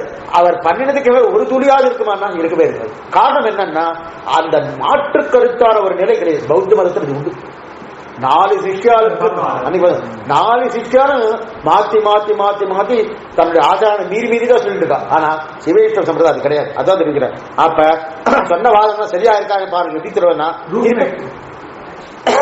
திருப்பி கொண்டு வந்தார் இல்லையா, அப்படி இருக்கிற அந்த திருப்பி கொண்டு வந்த தெரிவிக்கணும் அந்த சொன்ன. இப்ப இனிமேல் நடுநிலையாளர் பாருங்கள், என்ன பாருங்க, சுமனசகா பௌமா கிமந்தகம், நடுநிலையாக இருக்கக்கூடிய நான் சொன்ன வாதங்கள் எல்லாம் சரியாக இல்லையான்னு பாருங்க. சுமனசா சுமனசா சுமனசா நடுநிலையாளர்கள். இந்த பக்கம் வேண்டாம், எனக்கு நீ சப்போர்ட் பண்ண வேண்டாம், அந்த பக்கம் சப்போர்ட் பண்ணுவோம். அம்பேர் வார் இருந்துக்கோ. நடுநிலை சுமனசா பௌமாத் பிபந்தகம், நடுநிலை என்று உங்கள் மனதில் தோன்றினால், சரியாக என்று தோன்றினால், நடுநிலை என்று மனதில் தோன்றினால் நான் யாரோ நித்திய சூரியர்களுக்கு பண்ணலை, இந்த லோகத்தில் இருக்கிறவர்களுக்கு பண்ணலை பாருங்க, அதையே குடிக்கட்டும். நித்திய சூரியனுக்கு இது பண்ணினானா அவளுக்கு தேவையில்லையா? இந்த லோகத்தில் இருக்கிற பண்ணிருக்கேன், லோகத்திற்காக பண்ணிருக்க, நீங்க பாருங்க உங்களுக்கு எது பிடிச்சிருக்கோ அதை எடுத்துங்கோ. விவந்தகம் எது பிடிச்சிருக்கோ அதை எடுத்துங்கோ. நான் பண்ணிட்டு பார்க்க வேண்டாம், சாஸ்திரத்தையும் பாருங்கோ, எழுதினதையும் பாருங்கோ, இந்த எழுதின எது சரியா இருக்கு பாருங்கோ. நீ நடுநிலை ஒரு பக்கம் சாயாதுங்கோ, நடுநிலையாக இருந்து கொண்டு பார்த்தீர்கள் இதை நன்றாக குடிப்பீர்கள். மருந்து குடிங்களை தெரிஞ்சிட்டா விருந்தாகவும் குடிங்கோ மருந்தாகவும் குடிங்கோ. பௌமா விவந்தகம் என்றைக்கு ஒரு நாள் பார்க்காதீங்க. அன்பகம் நேற்று சொன்னது இன்றைக்கு புரியாது, இன்னைக்கு சொன்னது நாளைக்கு புரியாது இல்ல, நித்தியம் பார்க்கணும். பிவன் தொந்தகம் அன்பகம், அன்பகம்னா நித்தியம் ஸ்ரீபாஷ்யத்தை நித்தியம் செய்கின்றோம். அதனாலதான் இந்த ஸ்லோகம் மட்டும், இந்த அகில புவன ஸ்லோகம் இருக்கு இல்லையா, இந்த ஸ்லோகம் மட்டும் நித்தியம் திருவாராதனை உண்டு. மந்திர புஷ்மார்த்தே நித்தியமே திருவாராதனை பண்ணும் போது இந்த ஸ்லோகம் அகில புவன தண்டஸ்தேம வங்காதவி, இந்த பாராசரி வசதி வச்சுக்க மாட்டா. வினத விதிர பௌதௌராக ரக்ஷைகதேஸ்தே ஸ்மிருதிரதிவிதே பிரம்மனே ஸ்ரீனிவாசே பகவதம பரஸ்மின் சேமுகி பக்தி ரூபான்னு இது நித்தியமே சேவிச்சுட்டு. அப்ப நித்தியம் சேவிக்கணும் இருக்கிறா இல்லையா, அப்ப கடைசி நாள் இருக்கிற வரைக்கும் இது சேவிச்சுட்டு இருக்கோம். ஏன்னா ராமாவுடைய திருடைய பிரதிபக்தி இருக்கையோடு இருங்கள். சிபாஷம் அர்த்தம் புரியணும்னா சுவாமி என்ன தெரிவிக்கிறார்னா, பாராசரிய வசஸ்துதாம் உபனிஷத் துக்தாத்தி மத்யோத்ரிதாம் சம்சாராப்தி விபீதவ சங்கத பிராணாப்த சஞ்சீவனிம் பூர்வாசார சுரட்சிதாம் பகவதி வியாகாத தூரஸ்திதாம் ஹானிதாந்தி நிஜாட்சை சுமரசகா பௌமா பிபத்வந்தகம். ஆக ஏன்னா இப்படிப்பட்ட மங்கள ஸ்லோகத்தை கொடுத்த அந்த சுவாமி திருவிடைக்கு பல்லாண்டு பாடுவது மற்றொன்னு கிடையாது. அது மட்டும் இல்ல, இப்ப நடுநிலையாக இருக்கிற இல்லையா, அந்த நடுநிலையாக இருக்கிறபடியாலே நீங்கள் இதை நன்னா குடிச்சு பாருங்க. குடிச்சா அப்பதையே உங்களுக்கு இது எதுன்னு அப்படின்னு தெரிவிக்கிறார். இது 2வது மங்கள ஸ்லோகத்தின் அர்த்தம். ஆக முதல் ஸ்லோகம் அகிலபவன ஜன்மஸ்தேம பங்காதிலே, இரண்டாவது ஸ்லோகம் பாராசரிய வசஸ்துதாம் உபனிஷத் துக்தாத்ய மத்யோத்ருதாம் அப்படின்னு தெரிவிக்கிறார். இதற்கு மேல இந்த நிலைய பேட்டிகா பாவம், பிரம்மசூத்திரத்தில் பேட்டிகா பாவம். பேட்டிகா பாவம்னா என்ன அர்த்தம்னா, நம்ம ஏற்கனவே சுமாரா பார்த்தோம், சுமாரான மேல இந்த வரை பார்த்துருக்கோம். 4 அத்தியாயங்கள், அதாவது 156 அதிகரணங்கள் அப்படின்னு பார்த்தோம் இல்லையா. அதே போல இதுக்கு பேட்டிகா பாவம் இருக்கு. பேட்டிகா பாவம்னா என்னென்ன பகுதிகளாக அது பிரிக்கப்பட்டது, அந்தந்த பகுதியில் எந்தெந்த அர்த்தம் சொல்லப்பட்டது, இப்படி இருக்குதான் பேட்டிகா பாவம். ஸ்ரீமத் ராமாயணம் எடுத்துட்டா என்னாச்சு, 6 காண்டங்களா இருக்கு, 500 சர்க்கங்களா இருக்கு, 24,000 ஸ்லோகங்களா இருக்கு. இதுல சத்தியலோகத்துல பிரம்மலோகத்துல 1000 ஸ்லோகங்களோடு ஸ்ரீராமாயணம் இருக்கான். இங்க 24,000 ஸ்லோகங்கள், அங்க 1000 ஸ்லோகங்களோடு ஸ்ரீராமன் இருக்கு தெரிவிக்கிறது. இது சொல்ல வந்தா, ஆனா இங்க ஸ்ரீராமன் பேட்டிகாபாவம் இருக்கு இல்லையா, 6 காண்டங்கள், 500 சர்க்கங்கள், 24,000 ஸ்லோகங்கள் இப்படி சொல்றா. மகாபாரதத்துல கிட்டத்தட்ட 18 பருவங்கள், மகாபாரதத்துல 18 பருவங்கள், கீதையோ 18 அத்தியாயங்கள்ன்றா. அதுல பூர்வ சட்டம், மத்வ சட்டம், சர்ம சட்டம்னு 6 அத்தியாயம் பிரிக்கிறான். அதே போல இதுக்கு இருக்கணும் இல்லையா, எல்லாரும் இதுக்குதான் பேட்டிகா பாவம்னு பேரு. இன்னொன்னு சொல்றேன், நம்ம ஏன் நம்ம 4000 வருடம் எடுத்துவோமே, 4000 வருடம் எடுத்துட்டாலே 11 பாசம் ஒரு தனி கணக்கு, 100 பாசம் ஒரு தனி கணக்கு, 110 பாசம் ஒரு தனி கணக்கு. இதெல்லாம் பேட்டிகா பாவம். இப்படி பிரிப்பதுக்கு என்ன காரணம், பிரிச்சதுனால தான் அனுபவிக்கிறது நல்லா இருக்கும். முதல்ல பிரிப்பதற்கு காரணம் ஒரு இடத்துல இன்னொரு இடத்துல தொடங்கறதுக்கு உண்டான ஒரு நிலை சொல்லணும். ஏன்னா பிரிக்கச்சாலே என்ன தெரியும்னா, இங்கிருந்து இதை தொடங்கினா இங்க திருப்பி இங்கே போனா, அதுக்கு அடுத்து எங்கே போனா, அதுக்கு அடுத்துனா அந்த தொடக்கத்துக்கு தான் தெரியணும். இது வந்து முதலிருந்து அதுக்கு எதுக்கு போனா, அதுலேருந்து அதுக்கு எடுத்துக்கு போனா, அதாவது நான் உன்னை செய்ய போக அதற்கு ஆட்சேபம் வர அதற்கு சமாதானம் வரணும். ஒன்று செய்யப்படும், அதுக்கு ஆட்சேபம் வந்துட்டு அதுக்கு சமாதானம், அதற்கு ஆட்சேபம் வர அதுக்கு சமாதானம், இப்படியே மேற்கொண்டு போயிருக்கலாம் இல்லையா. அப்ப ஒரு விஷயத்தை சொல்லணும்னாலே ஆட்சேப சமாதானங்கிற சங்கதி வழியாக மேலே மேலே எடுத்துக்கொண்டு போயிருக்கணும். அப்படியே இருக்கலாம். இதுவும் ஒரு நிலை. அப்படி இல்லைன்னா ஒரு விஷயத்தை சொல்ல உபதேசபரமாக அடுத்தடுத்து என்னென்ன நிலை சொல்லலாம் இல்லையா. ஒன்று ஆட்சேபபரமாக வரலாம், இப்படி சொன்னீங்களா இப்படி இருக்கலாமே அப்படின்னு ஒருத்தர் கேட்கிறார். இல்ல அதுக்கு இது அப்படின்னு வந்த மேல மேல அடுத்து வரது காரணம் ஒன்று உண்டு. அதே போல உபதேசம் பண்ணிருக்கேன், இந்த உபதேசம் முடிஞ்சவொடனே இதுக்கு அடுத்து இதுக்கு அடுத்து இது இப்படி இருக்கு இல்லையா, அந்த நிரூபத்துக்காக இது இருக்கலாம். அதற்கு மேல அப்படி இல்லைன்னா வேதமோ வேதாந்தமோ எந்தெந்த வகையில் நிரூபித்ததோ அதே வழியில் நிரூபிக்கிறதுக்கு இருக்கலாம். இந்த கிரமத்துக்குத்தான் இதுதான் சங்கதின்னு பெறுவா. சங்கதின்னு சொல்லுவா. புரியறதுக்காக சொல்றேன். இப்போ உயர்நல பாட்டு ஒன்று இருக்கு, முதல் பாசனம். அடுத்து மரணகமல பாசனம் வந்து இல்லையா, தொழுதேரன் மரணே. 2வது பாட்டு மரணகமலம் வந்து. ஏன் மரணகமலம் வரா, கரவிசம் பேர் இப்படி வரலாம், ஏன் மரணகமல? அப்ப அதுக்கு சங்கதி சொல்லணும். ஏன் உயர்நல முடிஞ்சதுக்கு அப்புறம் 2வது பாட்டு மரணகமலம் வந்துட்டு அப்படின்னு. சரி, உயர்நல முடிஞ்சு சுவாமி முதல் திருவாமிடி, அடுத்த திருவாமிடி விடுவின் முத்தம் வந்தது இல்லையா, ஏன் வந்தது, அது சங்கதி சொல்லணும். சரி, விடுவின் முத்தம் வந்து இருக்க சுவாமி, முதல் 10 உயர்வர வேணும் வந்துட்டு 2ஆம் 10 என்ன வந்துட்டு ஆச்சரியமாக திருவிக்கிறாரு. 2ஆம் 10 வாயும் திரைகளும் வந்து சொன்னோம். ஏன் வாயும் திரைகளும் பார்த்துருக்க நம்ம, ஏன் வாயும் திரையும் திரின போனோம். இந்த மாதிரி அடுத்து 10 அடுத்து பிடிச்சதே வந்துட்டு அடுத்து ஒரு நாயகம் வந்துடுது. இதெல்லாம் ஏன் இந்த மாதிரி வருதுன்னு சொல்லிக்கணும். இதுக்குதான் சங்கத்தின்னு பேரு. அப்ப திருவாயுகளும் சங்கதி தெரியணுமானோ, பாசுரந்தோறும் சங்கதி தெரியணுமானோ. அதே போல சங்கதி என்னாலே முதலில் ஒன்று சொல்ல அடுத்து ஒன்று சொல்ல, இந்த இரண்டுக்கும் தொடர்பு என்ன, இது நம்ம அங்க பார்க்கல. அதனால அங்க போல சுருக்கம் பின்னாடி விரிவு சொல்றேன். இப்ப தொடர்பு என்ன அப்படின்னு பிறந்தது, ஏன் பிறந்தது அப்படின்னு தெரிஞ்சுக்கணும். இந்த தொடர்பை சொல்லிக்கக்கூடியதான் சங்கதி. அதே போல பிரம்மசூத்திரத்தை எப்படி பிரிச்சிருக்காங்க, பிரிச்சிருக்கான், பிரிச்சதுதான் பேட்டிக்கா சொல்றான். பிரிச்சது பிரம்மசு பிரிக்க பேட்டிக்கா பாவம்னா இந்த நிலையில இந்த நிலையில பிரிச்சிருக்கா. அப்ப இந்த நிலையில பிரிச்சிருக்கானா இதுக்கு அடுத்தது இதுக்கு அடுத்தது இது, அது சங்கதி. பேட்டிக்கான பிரிச்சதுன்னு அர்த்தம். சங்கதி தான் தொடர்பு அர்த்தம். உண்டு, எல்லாத்துக்கும் பேட்டிகா பாவம் உண்டு. பிரம்மசூத்திரம் பேட்டிகா பாவம் உண்டு, எல்லாத்துக்கும் பேட்டிகா உண்டு. பிரம்மசூத்திரம் இது அதுவரை சங்கத்தின்னு பேரு.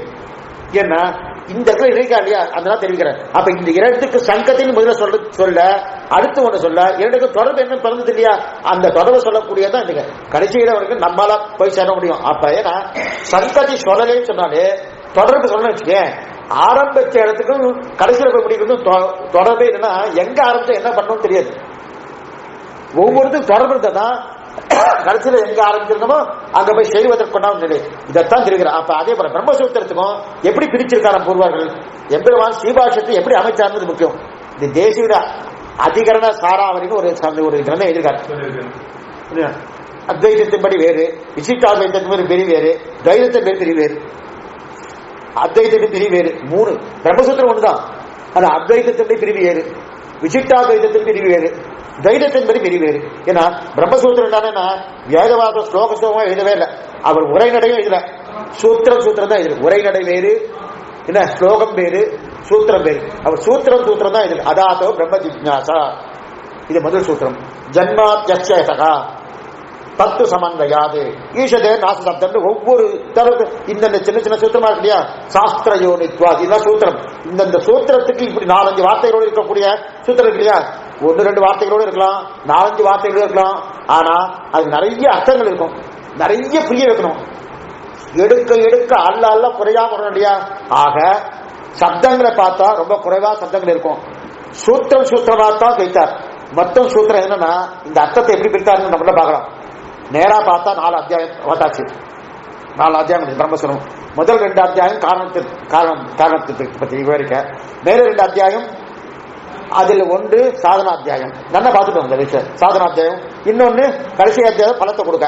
ஆக பகவான் ஜெகத்துக்கு காரணமே அதை சாதித்தது முதல் அத்தியாயம். அடுத்து ஜெகத்காரணம் பிரம்ம லட்சணம் சொன்ன உடனே பிரம்மம் என்றாலே அதுக்கு லட்சணம் எது, அதுக்கு அடையாளம் எது என்னாலே ஜெகத்காரணம் பிரம்ம லட்சணம் சொன்னார் முதல் அத்தியாயம். 2வது அத்தியாயம் இரண்டுமே காரணத்துக்காக தான். ஆனால் இரண்டுக்கு வித்தியாசம் என்ன தெரியுமா, முதல் அத்தியாயம் முழுவதும் ஜெகத் அனைத்துக்கு பிரம்மத்துக்கு காரணம் தெரிவித்து பிரம்மம் காரணம் இல்லை, அது முதல் அத்தியாயம். பிரம்மம் தான் காரணம் முதல் அத்தியாயம். அடுத்து அவிரோத அத்தியாயம் 2வது அத்தியாயத்துக்கு பேரு. அது என்ன பண்ணிட்டுன்னா முதல் அத்தியாயத்துக்கு சமன்வயப்படுத்திட்டார். ஆனா சமன்வயப்படுத்துறது எதனாலன்னா இதுதான் கொள்கைன்னு சொல்றோம். நிறைய ஸ்ருதி வாக்கியங்களோட அந்த ஒவ்வொன்றும் ஒவ்வாதுன்னு சொல்றாங்க. இந்த ஸ்ருதி வாக்கியங்கள் எல்லாவற்றையும் சமமா கொண்டு வந்து சேர்த்தபடியால சமன்வய அத்தியாயம் பேர் முதல் சூத்திரத்துக்கு. அதுக்கு மேல பிரம்மம் ஜெகத்துக்கான சொன்ன தகுந்தா போல இந்த ஸ்ருதி வாக்கியங்களும் அதுக்கு சமன்வயப்படுத்தினார். இதைத்தான் சொல்ல வந்தது என்று சொல்லிட்டார். இதற்கு சமன்வய அத்தியாயம் முதல் அத்தியாயம் முடிஞ்சிட்டு, அடுத்து முதல் அத்தியாயம் முழுக்க ஜெகத்துக்கு பிரம்மம் காரணம் சொன்னோன்னே அதனால் இது பிரம்மம் அப்படின்னு முடிச்சிட்டார். ஜெகத் காரணம் இதனாலே சொன்னார். அடுத்து அத்தியாயம் வந்தது, நீ ஜெகத்துக்கு பிரம்மம் காரணம் சொன்னீரே, ஆனா பிரம்மத்துக்கு காரணம்னா என்னென்ன காரணத்தால் இல்லாத போல் உள்ளது, பிரம்மம் காரணம் இல்லை போல் நிறைய பார்த்துக்கணும் அப்படின்னு சொன்னார். மேலும் வேறு யாராவது காரணம் என்று சொல்லலாமே என்று சில பேர் ஆட்சேபிக்க, ஐயோ பிரம்மத்துக்கு காரணத்துவம் இல்லைன்னு சொல்லாதே, வேற எதையும் காரணம் சொல்லாதே, இந்த பிரம்மத்துக்கு காரியமாக அல்லாது ஒரு வஸ்துவும் கிடையாது, பிரம்மம் தான் காரணம். பேசிக் ஃபண்டமெண்டலா இருக்கிறதுனால இந்த சமன்வய அதிரோகா சாதனா பலா அப்படிங்கிறது வந்து ஸ்ரீபாஷத்துடைய 4 அத்தியாயத்தின் பேரு புரிஞ்சுட்டு. ஆனா பிரம்மசூத்திரத்தும் இதே 4 தானா? ஆமா, ஸ்ரீபாஷ்யம்ன்றது என்னது, பிரம்மசூத்திரத்துடைய வியாக்கியானம் தான் ஸ்ரீபாஷ்யம். அதே ஸ்ட்ரக்சர் தான், அதே ஸ்ட்ரக்சர் தான். புரியத்துக்காக சொல்றேன். திருவாய்மொழி இருக்கு, ஈடு வியாக்கியானம் இருக்கு. திருவாய்மொழி வேற, ஈடு வியாக்கியானம் வேற. திருவாய்மொழிய விரிவு தான் அவருடைய அர்த்தத்தை சொல்ல வந்ததுதான் ஈடு வியாக்கியானம். அப்ப திருவாய்மொழியில் என்ன சொல்லப்பட்டதோ, எந்த பாத்திரம் எந்த நிலையில் சொல்லப்பட்டதோ அதனுடைய விரிவை சுவாமி நம்பிலே காட்டி கொடுத்துகிறார். அதே போல ஸ்ரீபாஷ்யம் என்பது பிரம்மசூத்திரத்தை வேதவியாசர் என்ன தெரிவித்தாரோ அதை டங்கர், குகதேவர், திராவிடாச்சாரியர், போதாயனர் இவர்களை வைத்துக் கொண்டு இவர்கள் என்ன சொன்னார்களோ அதை இன்னும் விரிவுபடுத்தி காட்ட கொடுக்கக்கூடியதான் ஸ்ரீபாஷ்யம். ஆனா ஸ்ரீபாஷ்யம் என்கிற பெயரை சுவாமி கொடுக்கல, ஸ்ரீபாஷ்யம் பேர் சுவாமி கொடுக்கல. ஸ்ரீபாஷ்யம் பேரு சாரதா தேவி தான் கொடுத்திருக்காரு, சரஸ்வதி கூட்டர் தான் கொடுத்திருக்காரு. இவர் பேரே கொடுக்கல, பேரை வந்து அவர்தான் கொடுத்துருக்கா. இப்படிப்பட்ட பாஷ்யமா இருக்கு, இத்தனை பேர் பண்ணி இதுக்கு முன்னாடி அவர் பண்ணிருக்காரு, இவர் நன்னா இல்லையே, இது ஸ்ரீபாஷ்யமாக இருக்கட்டும். அந்த விஷயத்தை நம்ம ஏற்கனவே பார்த்திருக்கோம், ஸ்ரீபாஷ்யத்துக்கு என்ன அர்த்தம் பார்த்திருக்கோம். அப்படின்னு அவதான் பேர் கொடுத்திருக்கா. அதனால ஸ்ரீபாஷ்யம் என்பது என்னன்னா பிரம்மசூத்திரனுடைய விரிவு, பிரம்மசூத்திரத்துக்குரிய மூல கிரந்தம். அந்த மூல கிரந்தத்துக்கு வியாக்கியானத்தோடு கூடியதான் ஸ்ரீபாஷ்யம். அதுக்கு வியாக்கியானம் சுத்தப்பிரகாசம். அந்த மூல கிரந்தமே வந்து அது அதோடைய 4 சாப்டருக்கு பேரும் சமன்வய. ஆமா, இது வந்து அடிப்படை, இதுதான் மூலம். உயர் வர உயர்ந்தவன் உடைய மஞ்ச வரவன் மயர் வரவன் என்ன இது பாசுரம். அதற்கு மேல 2 பக்கம் வியாக்கியானம் நம்பிக்கை வருது. அப்ப அது அடிவொட்டி இது இல்லையான்னு கேட்க முடியாது, அது அடிவொட்டி தான் இருக்கு. ஆனா அது நம்பியனுடைய ஸ்ரீசுக்தி. மூலகிரந்தம் உயர் வர உயர்ந்தவன் தான். அதே போல மூலகிரந்தம் பிரம்மசூத்திரம் தான். அந்த பிரம்மசூத்திரத்துக்கு வியாக்கியானம் தான் ஸ்ரீபாஷ்யம் அப்படின்னு பேர் பின்னாடி கொடுக்கப்பட்ட, இவர் கொடுக்கவே இல்லை, அதான் தெரிகிறது. அப்ப இந்த பிரம்மம் காரணம் இல்லைன்னு சொல்லாது, வேற ஏதாவது காரணம் சொல்லாது. இந்த பிரம்மத்துக்கு காரியமாக அல்லாது ஒண்ணுமே கிடையாது. இப்ப பிரம்மத்துக்கு அத்தனையும் காரியமாகத்தான் இருந்தாங்க, அதை தவிர இன்னொரு காரணம் இருக்குன்னு சொல்லாதே. பிரம்மத்துக்கு காரணத்துவம் இல்லை என்று சொல்லாதுன்னு இருக்கிற. அப்ப பிரம்மத்துக்கு காரணத்துவம் உண்டு, இன்னொன்றுக்கு காரணத்துவம் உண்டு சொல்லாத, பிரம்மமே காரணம் அப்படின்னு தெரிவிக்கிறார் இல்லையா. அப்ப விரோதங்களை பரிகாரம் பண்ணாலே அவிரோத அத்தியாயம் அப்படின்னு தெரிவித்தார். இப்ப முதல்ல இன்னென்ன சொல்லி வாக்கள் கொண்டு விசிட்ட பிரம்மத்திலே கொண்டு போய் சேர்த்து சமன்வயப்படுத்தினார். இது சமன்வய அத்தியாயம். 2வது அத்தியாயம் பார்த்தா விரோதங்களை எல்லாம் பரிகாரம் பண்ணார். என்னென்ன விரோதிகம் 2வது அத்தியாயத்துல அநேகமா எல்லாரும் வந்துடுறான். வையாயிகன் வைசேஷிகன் மற்ற எல்லாரையும் நிரசனம் பண்றதெல்லாம் 2வது அத்தியாயம் பின்னாடி வச்சு சொல்றேன். என்னென்ன அத்தியாயத்தை எந்த சப்தத்துல எந்த நம்பர்ல அது பண்ணியிருக்காருன்னு அஜி சொல்றேன். நிரசனம் பண்ண பிரம்மத்துக்கு ஜெகத் காரணத்துவம், பிரம்மத்துக்கு காரியம் அல்லாதவற்று ஜெகத்தில் இல்லையே சொல்றாரு. அதுக்கு மேல இது அவிரோத அத்தியாயம். அதுக்கு மேல இந்த 2 பிரம்மத்தை பற்றிட்டார் முடிஞ்சிச்சு. அதன் பிறகு பிரம்மத்திற்கு அடையணும் என்ற ஆசை வந்து வர 3வது அத்தியாயம் வந்துருக்கு. இது என்னது? உபாய அத்தியாயம். உபாய அத்தியாயம் சாதன அத்தியாயம். பக்தி ரூபாபட்ட ஞானம் உபாத்மன பக்தியால தான் பகவான் அடைய முடியும். சாதனை இருக்க இலக்கினார். இதை முடிஞ்சு கடைசியாக என்னது? பலாத்தியாயம் பிராப்தியம். அதாவது பலம் எது? அங்கு சென்று பகவானை சேர்ந்து சோஸ்துதய சர்வான் காமான் சமக்ரமணா விஸ்பிச்சுதா என்று அங்க புறப்பட்ட ஜீவாத்மா பலன் செய்கிறான் இல்லையா. நம் சம்பிரதாயப்படி ஸ்ரீவைகுண்டம் என்று ஒரு இடம் இருக்கு. ஏன்னா அத்வைத்தத்தின்படி ஸ்ரீவைகுண்டம் கிடையாது, ஸ்ரீவைகுண்டம் கிடையாது. ஏன் கிடையாது? பிரம்மத்தை தவிர மொத்தது கிடையாது. அத்வைத்தத்துடைய கொள்கை புரிஞ்சா தான் ஸ்ரீபாஷ்யம் புரிஞ்சிக்க முடியும். ஸ்ரீபாஷ்யம் தெரிஞ்சுக்கணும்னா விசிட்டாத்வைத்தம் மட்டும் தெரிஞ்சுட்டா பிரயோஜனம் இல்லை.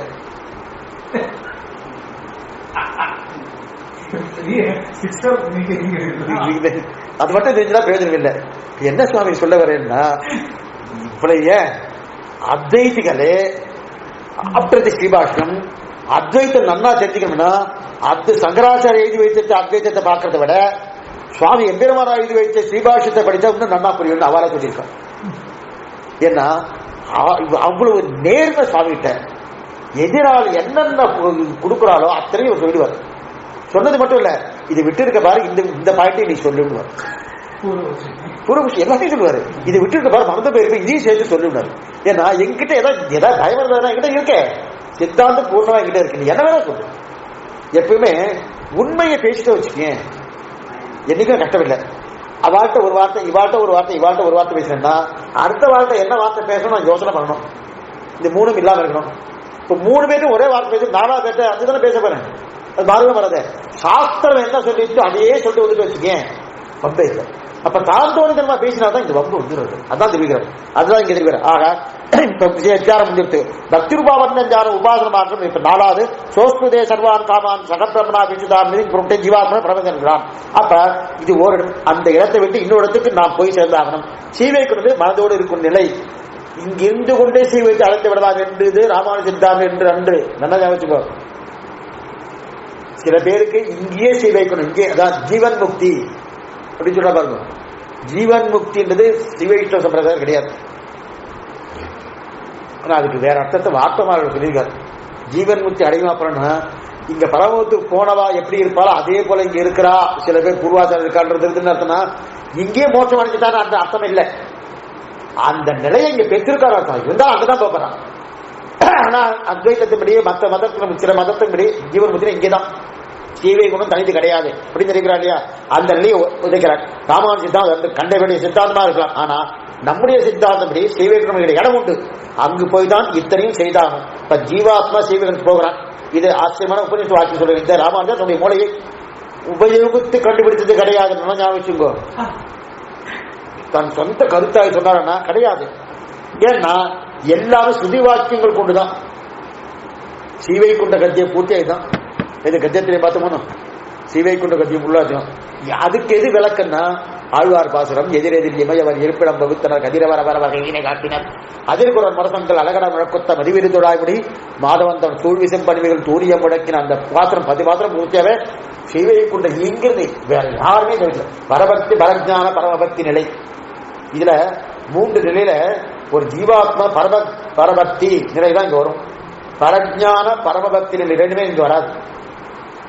பரஜான நிலை என்னன்னா கிளம்பி போர்ச்சே வரும், பிராணம் போயிடுச்சு குறைஞ்சு போர்ச்சிடும். பரமபக்தி அங்க போலதான், இங்க கிடையாது. ஆனா 3மே பெற்றார் ஆழ்வாருக்கு. இது சாஸ்திரம் ஒத்துக்கொள்ளாத விஷயம். பகவான் அவருக்கு மட்டுமே காட்டி கொடுத்துருக்கார். பரபக்தி, பரஜான, பரமபக்தி நிலை இருந்து அவருக்கு அந்த பரமபக்தி என்ன, அங்க போனவன் நசபுனராவத்தில் திரும்ப ஒருத்தர் கிடையாதுன்னு. அப்ப இவர் என்னதான் பார்த்துக்கலாம், அங்க போய் இருந்தா அப்புறம் திரும்பி எப்படி வந்திருப்பார்? ஆச்சு, இன்னொரு 2-4 நாள திரும்பி வரப்போறார்.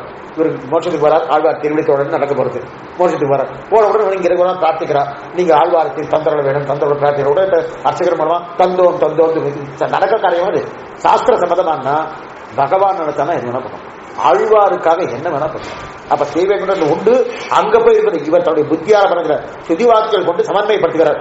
அப்ப தர்க்கத்தை பார்த்தாலும் எந்த ஒரு பிரம்மசூத்திரத்தை சேர்ந்து இருக்கு உள்ள அதே சூத்திரத்தை எப்படி சங்கர பாஷ்யத்துல இக்னோர் பண்றாங்கிற அந்த ஞானம் புரிஞ்சுக்கிறது ரொம்ப இன்ட்ரெஸ்டிங்கா இருக்கும். இதுலதான் என்ன ஆயிடுச்சுன்னா, நான் ஏற்கனவே சொல்லியிருக்கேன், மறுபடியும் சொல்றேன். அடிப்படை என்னதும் ஆயிடுது இந்த பாஷ்யத்தை. வேதஸ்துதி, அபேதஸ்துதி, கடகஸ்துதி. ஒருத்தர் பேதஸ்துதியை பிடிக்கின்றார், ஒருத்தர் அபேதஸ்துதியை பிடிக்கின்றார். அபேதம்னா என்னது? பேதமே இல்லாது பிரம்மம் ஒன்னேன்னு சொல்றது. பேதம்னா அது நிறைய இருக்குன்னு சொல்றது. அபேதஸ்துதியை பிடிக்கின்றார் சங்கரர், பேதஸ்துதியை பிடிக்கின்றார் மாத்வர். ஆனா சுவாமி ராமானுஜன் பேதஸ்துதி, அபேதஸ்துதி, கடகஸ்துதி 3ஐயும் பிடிச்சிட்டார். இவர் அபேதஸ்துதியை மட்டும் பிடிச்சிட்டா அதை ஸ்ரீவைகுண்டம் இருக்காது. அப்ப பேதஸ்துதி வேதம் சொல்லியிருக்கேன் என்னன்னா அதெல்லாம் தள்ளத்தக்கது. இதுதான் ப்ராப்ளம். பின்னாடி வச்சு சொல்றேன். அவர் இல்லாத வார்த்தை ஒண்ணும் இல்ல. அவர் ஸ்ரீவைகுண்டம் ஏதோ சூத்திரத்துல ஸ்ரீவைகுண்டம் ஒரு நிலை இருக்கு அப்படின்னு ஸ்பஷ்டமா வந்திருக்கக்கூடிய இருக்கு 4வது அத்தியாயம் பூர்த்தியா இருக்கு. அத இந்த அந்த சூத்திரத்தை அபேத ஸ்ருதினால ஒருத்தர் இக்னோர் பண்ணிருக்கார், இன்னொருத்தர் சேர்த்திருக்காரு. ஸ்பஷ்டமா இருக்கு, ஸ்பஷ்டமா இருக்கு. மாதோடைய வியாக்கியானத்தை உண்டு. மாதோடைய வியாக்கியானம் ஆஃப்டர் தி 21 வியாக்கியானங்கள் இருக்கு பிரம்மசூத்திரத்துக்கு. இன்னைக்கு சொல்றேன், ஒரு வியாக்கியானம் இல்ல. அந்த 21 வியாக்கியானத்துக்குள்ளே அத்வைதபரமா எழுதின சங்கராச்சார வியாக்கியானமும் விசிஷ்டாத்வைதபரமா எழுதின ராமானுஜ வியாக்கியானம் அடங்கும். ஆனா அதுக்குள்ள மாத்வாச்சாரிய எழுதின துவைதபரமா எழுதின அந்த 21 வியாக்கியானத்துல அது அடங்கல. 21 அடங்கல. ஏன்னா அது பிற்பட்டு ஏற்பட்டது. மாத்தர் ராமானுஜருக்கு பிற்பட்டவர். ராமானுஜர் காலத்துல 21 வியாக்கியானங்கள் இன்க்ளூடிங் ராமானுஜர். அப்ப 21 வியாக்கியானங்களுக்குன்னா அப்ப ஒவ்வொருத்தருடைய 21 அபிப்பிராயம் வந்திருக்குமா இல்லையா? ஏதோ ஒரு சிலர் தான் ஒத்து போகும், அது வர எல்லாரும் ஒத்து போகுமா? வாய்ப்பே கிடையாது. அப்ப 21 வியாக்கியானம் 21 பேருக்கும் பதில் சொல்லி ஆகணும். அவனுக்கு எப்படி பதில் சொல்லணும்? இத்தனைக்கு எப்படின்னா 21 வியாக்கியானங்கள், இப்ப 17 மதங்கள் வேறு, 21 வியாக்கியானங்கள் வேறு. ஞாபகம் வச்சுக்கோ, 17 மதங்கள் என்பது இதுல 7 மதங்கள் வேறு, அதாவது 6 மதங்கள் வேறு, 11 மதங்கள் வேறு. 6 மதங்கள் சாஸ்திரத்தை ஒத்துக்கொண்டு குதிருஷ்டியாக இருக்கக்கூடிய மதங்கள். மிச்சம் 11 மதங்கள் சாஸ்திரத்தை ஒத்துக்கொள்ளாத மதங்கள், பாக்கியர்கள், குதிருஷ்டிகள். அது தனி. அது இல்லாம பிரம்மசூத்திரத்துக்கு 21 வியாக்கியானம் இருக்கு. இது வேதத்தை ஒத்துக்கொண்டு வரதான் பிரம்மசூத்திரம் வர முடியும். ஆமா, அந்த 11க்குள்ள 21 பேர் வேணும். 21 பேர் அந்த வியாக்கியானம் பண்ணிருக்காங்க. 80 அது அடக்கம். 24 இருக்கலாம். அதுல 21 அது அடக்கம் தான். அவர் அடக்கம் தான். சங்கரன் அடக்கம், இவரும் அடக்கம். இந்த 21 வியாக்கியானத்துக்கு உண்டான ஒரு நிலையை சொல்லி ஆகணும் இல்லையா? சொல்லாம நான் தான் சொல்லுகிற பிரயோஜனம் இல்லை. அவ சொல்றதுக்கு பதில் சொல்லி ஆகணும். பதில் சொல்லிட்டு நீ சொல்றது தவறுன்னு சாஸ்திரத்தை படி நிரூபிக்கணும். அதுதான் முக்கியம். எனக்கு இதான் பட்டிருக்கு அப்படின்னு அந்த மாதிரினா ஜால வித்தியாலாம் கட்டலாம் பண்ண முடியாது. அதெல்லாம் பண்ண முடியாது. பிரம்மராசிஷ்ட ஓட்டினா இல்லையா, அந்த மாதிரி ஏதோ மந்திரத்தை ஓட்டினா நான் ஓட்டினேன் அந்த பண்ண முடியாது. சாஸ்திரம் கொண்டு நிரூபிக்கணும். அவனுக்கு சாஸ்திரத்தை ஒத்துக்கொள்ளாதவனுக்கு தக்க சாஸ்திரம், நியாய சாஸ்திரத்தை சொல்லி நிரூபிக்கணும். அவன் வார்த்தையை கொண்டு பௌத்தர்ல சாஸ்திரம் கொண்டு நிரூபிக்க முடியுமா? அதான் சாஸ்திரத்தை ஒத்துக்கலையே. சமணன் சாஸ்திரம் ஒத்துக்கலையே. அது மாதிரி லோகாய மதம், சாருவாக்க மதம் அவன சாஸ்திரம் ஒத்துக்கலையே. சாருவாக்கம்னா என்ன அர்த்தம்? நம்ம அத்தனை பேர் சாருவாக்கம் தான். ரொம்ப நான் கேட்டோம் வச்சுக்கேன், ரொம்ப நல்லா இருக்கேன் சாமி, அந்த மாதிரியே இருந்துலாம் பிறகு சாருவாக்கு அவன் சொன்னதுன்னா என்னன்னா, என்ன வேணா படிக்க, எது வேணா படிக்க, ஒரு பாவம் கிடையாது, ஒரு புண்ணியம் கிடையாது. பணம் இல்லையா திருடு, திருடுனா பாவம் இல்லை, பாவம் இல்லையா ஒன்றும் திருப்பி கொடுக்க, கடை வாங்கி திருப்பி கொடுக்க வேண்டாம், பாவம் இல்லை, இப்படி சொல்லியிருக்கான். இது ஒரு பலம் சாருவாகம். ஆனா இன்னைக்கு அநேகமா எல்லாரும் அப்படிதான் இருக்கா, இருக்காளா இல்லையா? அவளால சாருவாக்க மொத்தம் தானே, அவனும் பதில் சொல்லி ஆகணும். அவன் மனநலம் நிரூபிக்கிறான், பிரம்மம்லாம் கிடையாது. இதனால சேர்க்கை ஏற்பட்டது, சேர்க்கை அதுவா உருவாயிடுச்சு. எப்படி உருவாகுங்க பின்னாடி எடுத்து சொல்றேன். எப்படி உருவாகுங்க? ஒரு இது இருக்கு, சுண்ணாம்பு இருக்கு, இந்த பக்கம் மஞ்சள் இருக்கு, சுண்ணாம்பு மஞ்சள் கலந்துட்டா இன்னொன்னு வந்து இல்லையா, இன்னொன்னு என்ன வந்தது, சிகப்பு தன்மை வந்து இல்லையா? அதே போல இந்த பிரகிருதியும் இந்த பராமணம் சேர்ந்தது, இது உருவாயிடுச்சு. சயின்டிஸ்ட் எல்லாம் மோஸ்ட்லி எப்படி உருவாகும்?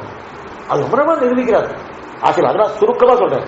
அந்த 17 வரை நான் கேட்க ரொம்ப இன்ட்ரெஸ்டா இருக்கும், ரொம்ப நல்லா இருக்கும், ரொம்ப ஆச்சரியமா இருக்கு. ஆனா நாம இவரை பார்க்கறது வேறு, சீபாஷ்யன் மூலமா பார்க்கறது வேறு, தான் ரொம்ப முக்கியம். மேலெழுந்தவாறு பார்த்தா திருவிடை சேவிக்கிறோம், சீபாஷ்யம் மூலம் பார்த்தா எங்கேயோ இருக்கார் சுவாமி, நம்ம அதில் பாதாளத்தில் இருக்கோம். எங்கேயோ சீவை கூட இருக்கிற மாதிரி நம்ம அதில் பாதாளத்தில் இருக்கணும்னு அர்த்தம். இவ்வளவு உயர்த்தவர் நமக்காக தாழ விட்டு கொண்டு இங்க வந்திருக்காரு நம்ம நினைக்கணும். அவ்வளவு உயர்ந்தவர், எவ்வளவு ஞானம் தான் தெரிவிக்கிறார். ஆக அப்படிப்பட்ட நிலையை சுதி வார்த்தைகளை சமன்வயப்படுத்துறாங்க. தர்க்கத்தை பார்த்தா இதில் தான் கொடுமை சேர்க்கிறது. ஆக பலம் இருந்தா மோட்சத்தை கட்டி பகவத பீதி காலத்தை கைக்கறி அனுபவ குணங்கள் அனுபவிக்கிறாங்க. அனுபவத்தை அனுபவித்து உள்ளடங்காமல் பீட்டி பீரிட்டு கொடுக்கிறவர் அந்த பீட்டின் காரணமா கைக்கறி பண்ணுகிறான் இல்லையா? பீட்டு உந்தம் இன்னும் கைக்கறி படணும் ஏறிட்டுக் கொள்கிறான் இல்லையா? இதுதான் பலம்.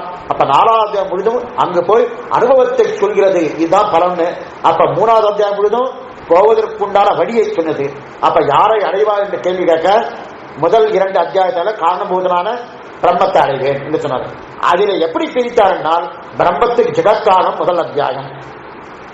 இதற்கெல்லாம் நிறைய ஆட்சேபங்கள் வர விலக்கி விட்டது 2வது அத்தியாயம், விரோதம் 2வது அத்தியாயம். ஆக 4வது அத்தியாயத்தின் 4 அத்தியாயம் சுருக்கம் என்னன்னா சமன்வய அத்தியாயம், அவிரோத அத்தியாயம், உபாய சாதன அத்தியாயம், பல அத்தியாயம். அப்ப 4 அத்தியாயங்களை முதல்ல பிரிச்சு கொள்ளணும். முதல்ல பிரிச்சுட்டா அந்த பிரிச்சு கொண்ட பண்ண விஷயம் தான் இங்க தெரிவிக்கிறார். அந்த விஷயம் என்னன்றது அடுத்த விஷயம் தான் பார்க்கலாம்.